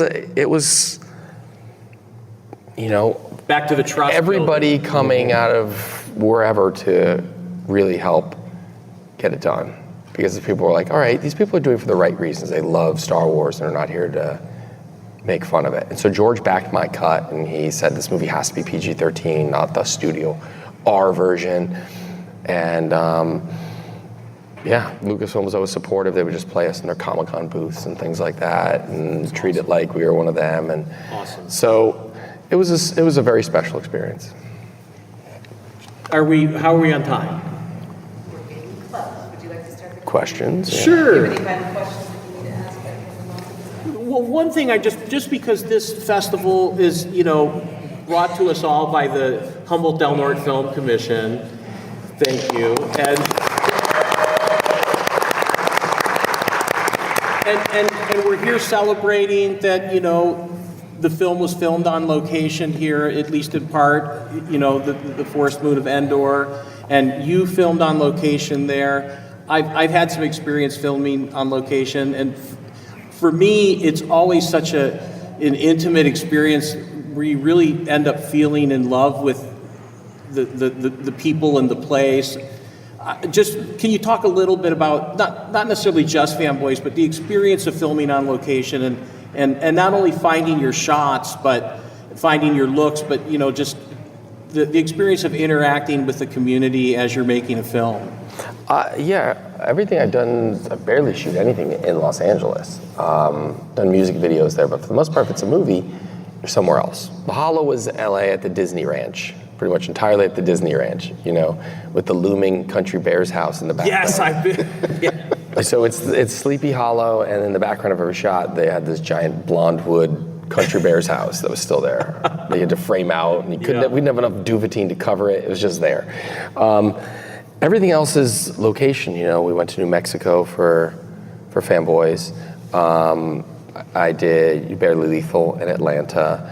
and One Up we shot in Toronto and Buffalo, and we really shot. There were snowstorms and things like that. That's stuff you can't recreate. Yeah. And stepping into those communities, it's like people aren't jaded. They're excited that you're there. They want to get involved. And if you come in and you harness that and you activate everybody to be a part of it, you get like an amazing experience. Then you start to learn about the area, you navigate it, you get the maximum out of it, you discover things. You're like, I'm really looking for this. And then you start working with locations. And until I start seeing a location or where I could shoot, it's not ready. I need to know, all right, we're gonna shoot this campfire scene, with them up there, and there's like snow on the ground. I was like, well, this is great. Oh, there's a place with snow. It's an extra 45 minutes away, and it made me feel like we were on like Hoth. I was like, okay, this is worth it. So then they're like, you really wanna go all the way here? And you make those judgments. I was like, I'll have less shooting time, but I'll have a cool location. Yeah. They went somewhere further. They're in the mountains in Northern California, and it's a cold day. So you discover those things, and you take advantage of them. And you just don't get all that, I think, in LA. It was like a general jadedness. Just people just doing a job. Right. And I can't ever approach films like it's a job. It should be all consuming, or you shouldn't be doing it. Then it's not the thing for you. So that's, and the thing I was gonna say about Carrie and Billy D. So on the one night, Billy D comes in. It's the night before he's shooting. Like, you have dinner with Billy D. We're like, what? Oh my God, Billy. Okay. So right as we're sitting down to dinner, he's like, so let's talk about Star Wars. We're like, okay. And they're like, oh, Kyle, you have a call with Carrie Fisher right now. I'm like, why would you schedule the call with Carrie Fisher right during the dinner with Billy D? So I go upstairs, I'm talking to Carrie Fisher, and she's telling me like, all about Paul Simon and like George Lucas bringing her earbuds on her 50th birthday, and she's crying on the phone. It's like this crazy conversation. And I go back downstairs to Billy D, and then he's like, and that's all I've got to say about Star Wars. And I was like, wait, what? And I was like, what did he talk about? And like, I don't know. You would have liked it, but I don't know. I'm not a Star Wars person. I don't know. So they had this whole dinner with him, and he told them all these things, and lost to time because no one knew what he was talking about. The secrets of Lando were lost. The secrets of Lando. At a hotel restaurant in New Mexico. So that was rough, but I did get to work with them both. That was like, they're two icons for me as a kid. So does anyone want to come up and have questions for Kyle or Jason? My question is, this movie is deeply personal for me because I feel like it's such a good portrayal of fanboys in general, and it does sort of, I feel like what Christopher Guest does with a lot of his movies, where he doesn't make fun of characters, he lets the natural kind of humor come out with just playing the characters. It's very reminiscent of like Wait for God for me, where so my question is, how much direction did you give to some of these actors, or was this a combination of just them being themselves and kind of allowing this chemistry to naturally happen? Did they have it the first day? How much did you kind of foster that film like chemistry on camera? First of all, thank you. I appreciate the sentiment. That's a good compliment.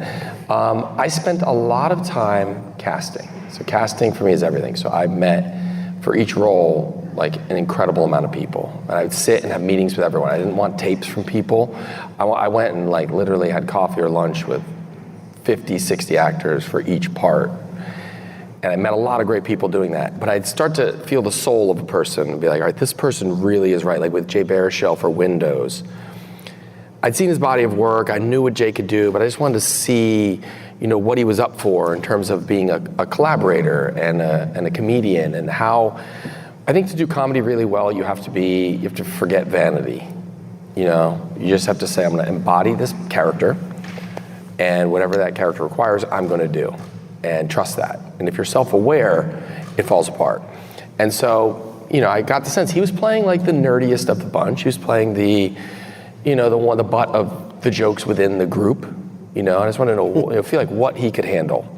And if he could take it and play it straight and live with these guys and still be friends, and that could be grounded and real, then that was like my person, you know. So that's why I would find what I needed from each people. With Fogler, I wanted some grounded, but I wanted like hot-headed. I wanted him to be, you know, sometimes belligerent and sometimes soft, and I knew I could get those extremes from him, you know. And I really look, when I'm casting too, I give people like 2 extreme moments. I don't want to see like your best scene.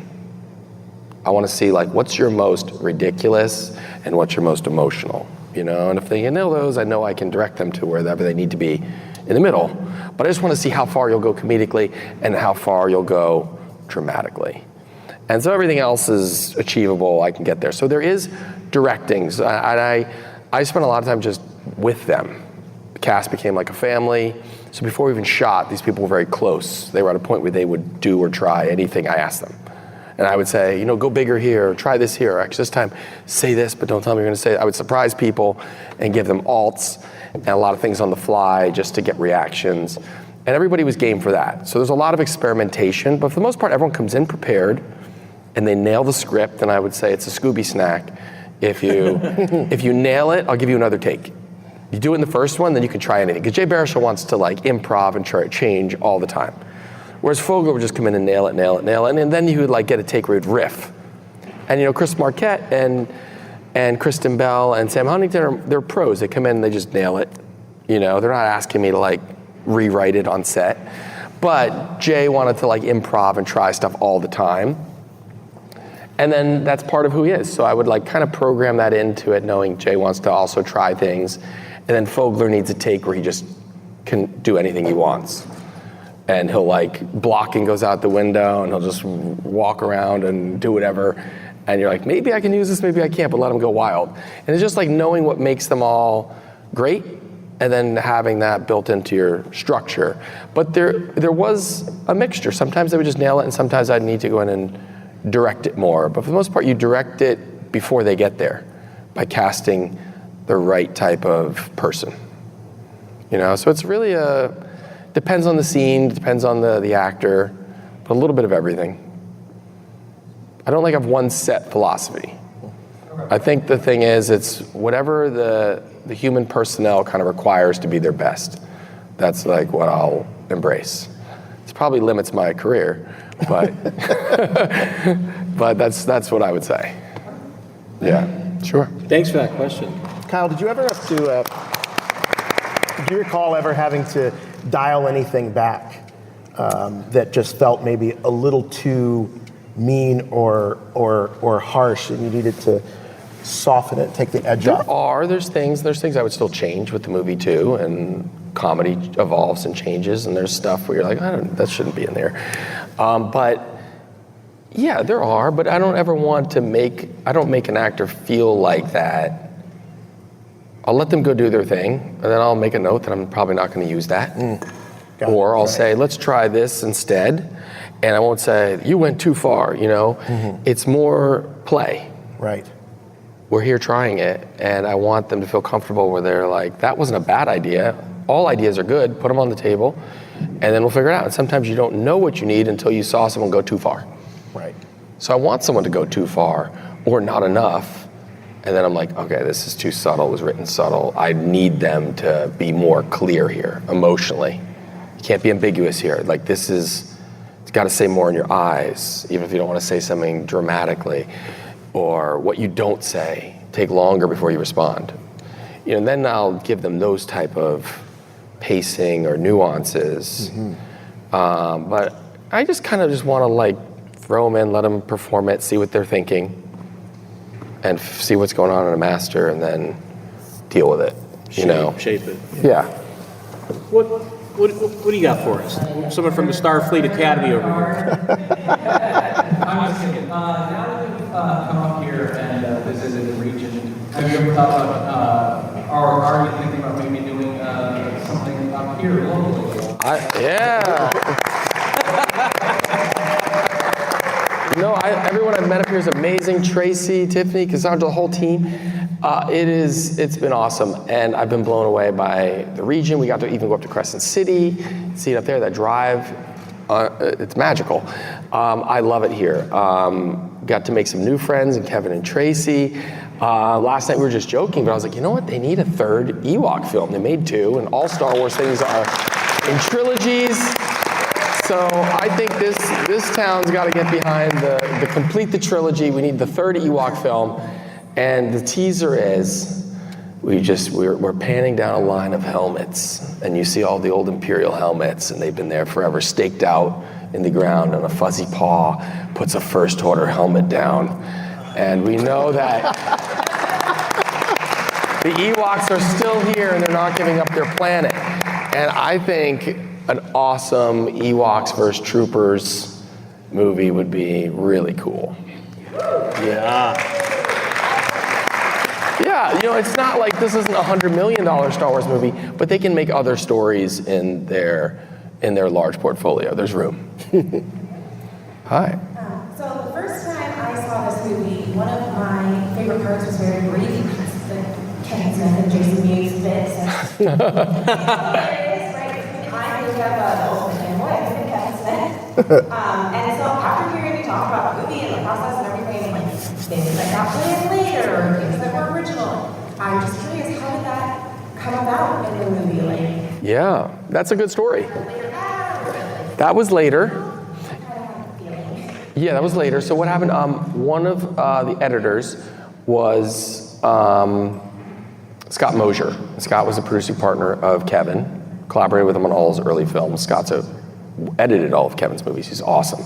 He went on to direct like The Grinch, the Illumination Grinch film. He's tremendous. So he was cutting it, and he obviously had good access to Kevin. And he's like, hey, what about we're doing reshoot pickup day? Why don't we just get Kevin and Jay? And I was like, yeah, all right. So that came in during a pickup shoot. So it wasn't in the original script, but we had some great momentum with the movie, and a lot of actors said yes to do this movie. We got crazy cast. And so people had heard about it, there was good buzz, and then like people like Kevin were like, yeah man, I'll come for a half a day and do something funny, So we floated some scenes by him, and that's what he wanted to do, and so it was an added scene. But it worked because you could squeeze it into the montage of driving. They've left the hospital and they have some momentum, and as long as music's taking you between scenes, you can jump around and have fun. Right, absolutely. And so many things speak to nerds on so many levels in movies, so I just thought that was great. No, it's good. Kevin was like a big voice in independent filmmaking and in fandom and nerds, and he's a very vocal Star Wars fan. So getting him to be in the movie was like incredible. It was like no brainer. If we can have Kevin, yeah, let's put a scene in with Kevin and Jay. I mean, they're both. I stayed in touch with them. They're awesome. And Kevin's always like, "Hey, I want to help you make the sequel. Let's go. What do we got to do?" So. They come here and look for. I've heard rumors that there's like speeder, like old Endor ruins out in the forest. The sequel is they come here to look for the Endor ruins. That's cool. There's a lot of different ideas for a Fanboys sequel. There's a series we were talking about for a while. There was a lot of big producers, which kind of, everyone cares about money. I'm like, I don't care. What are you guys talking about? Let's just do it. But they all want big fees, and it eats up your budget to actually go make something when you had, Kevin Spacey, Harvey Weinstein, all these people. And so it made it problematic to go make a follow-up. And then we tried to do a series, and again, that would have been set, 20 years later, they all have kids and stuff, and it's years later. And the bottom line is fandom's changed, because when this is set in 1998, you had basically Star Wars, Star Trek, and Babylon 5.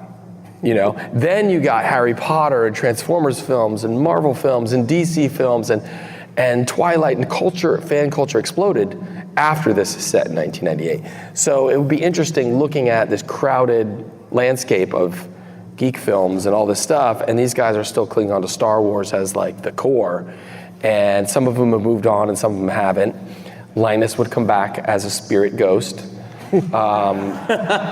during a drug sequence, and my favorite idea was there was like a Trek con at sea, and they're stuck on a boat again with Admiral Seaschultz, and they're the only way they can get to where they're going is a Trek con on the boat. And so those guys come back, And we're talking about other things too, other formats I've been talking with Jason about, and it might not be, who knows? I think all the actors still are passionate about it and supportive, and people would come back. They've all said that, so we just don't know what it would be.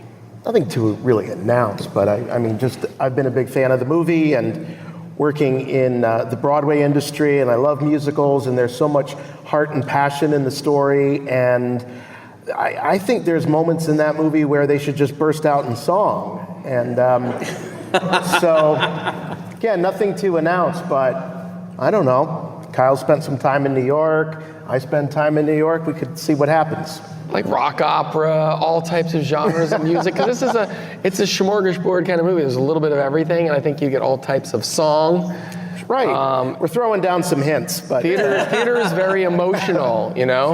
I think if it's done well, song activates these big feelings. And these are very passionate characters. It could be really funny. So we're talking about some stuff. Well, I want to know what came of them all.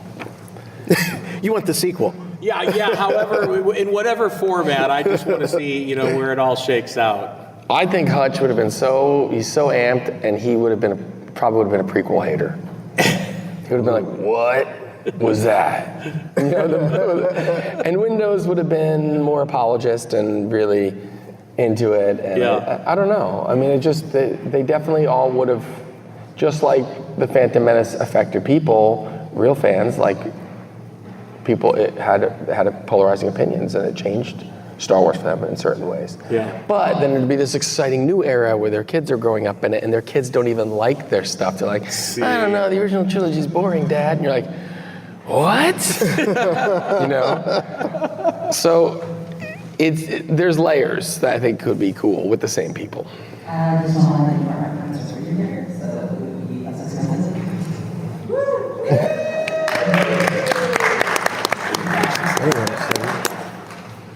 Well, so, I just have to say again, having Kevin and Tracy here all weekend, what a special experience.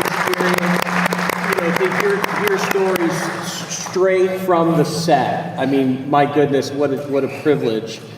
And Jimmy Mack, I hope you're having a nice flight right now, wherever you may be. Oh, Jimmy's always up in the air, And Jason, just lending your voices to this festival. Thank you. And this has been, honestly, as far as just fun, this has been the most fun I've ever had at a Star Wars event, bar none. Wow. Yeah, it is. It's fun. I mean, it's just like a community. Everyone's here for the right reasons. It's so like joyous. Celebration.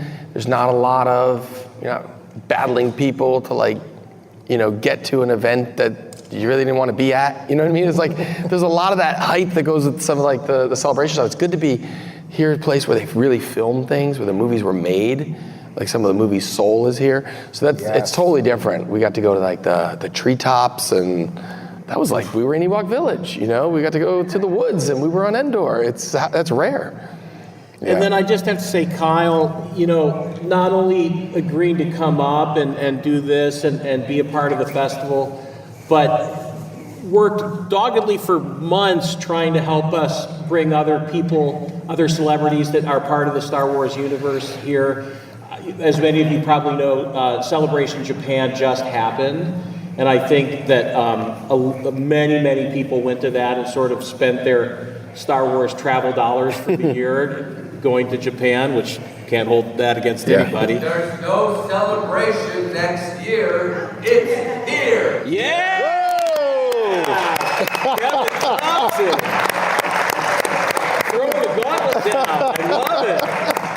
So happen next year too, man. Yeah. So not only for being here, but thank you for helping so much to make this happen and to try and rally the troops and really getting us in contact with these guys. It was awesome. Good. So really, thank you very much, and thank you all for coming out on Thank you. Thank you. Chewie, get us out of here!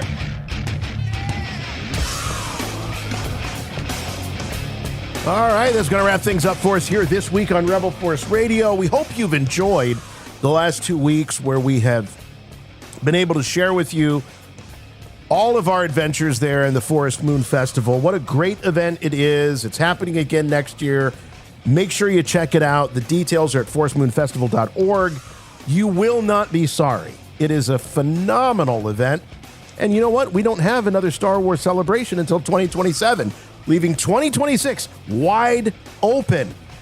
So please check it out. Also, big thanks to our friends over at Factor and Kyle Newman for joining us in the cantina. Always great to talk to Kyle. There's never enough time, but it's great that Kyle makes himself available to us pretty much when we need him. But yeah, always great to talk to Kyle. And that Fanboys screening was awesome. It really does continue to stay relevant and resonate with Star Wars fans. So great to see that. As Mac was saying earlier, Patreon is the best place and the best way to further support Rebel Force Radio. We love to have that support.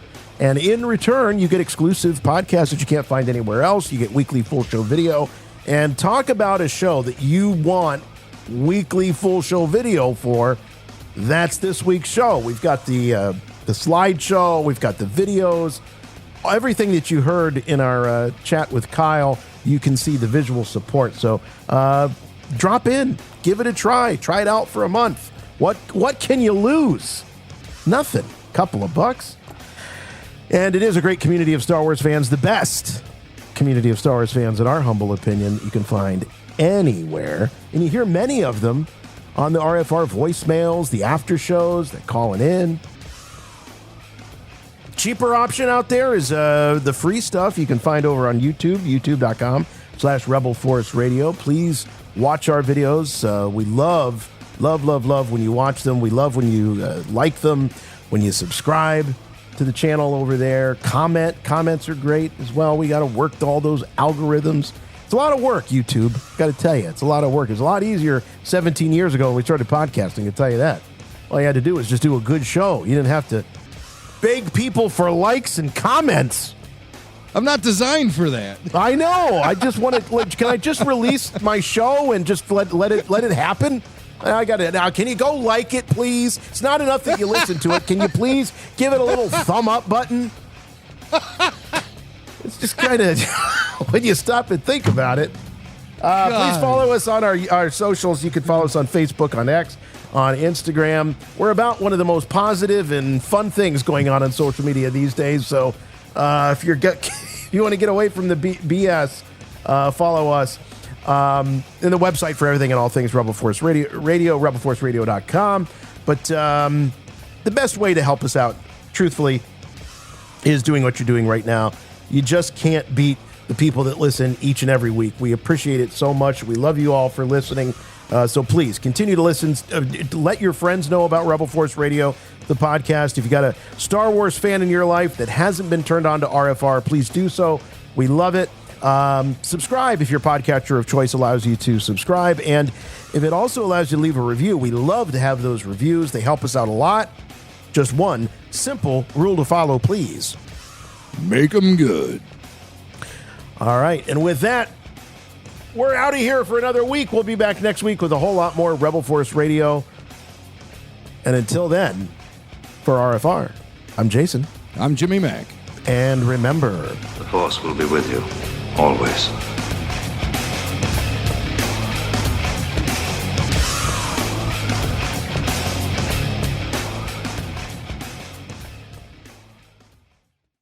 There's Ewoks, Biker Scout, and an exploding speeder bike. Collect them all!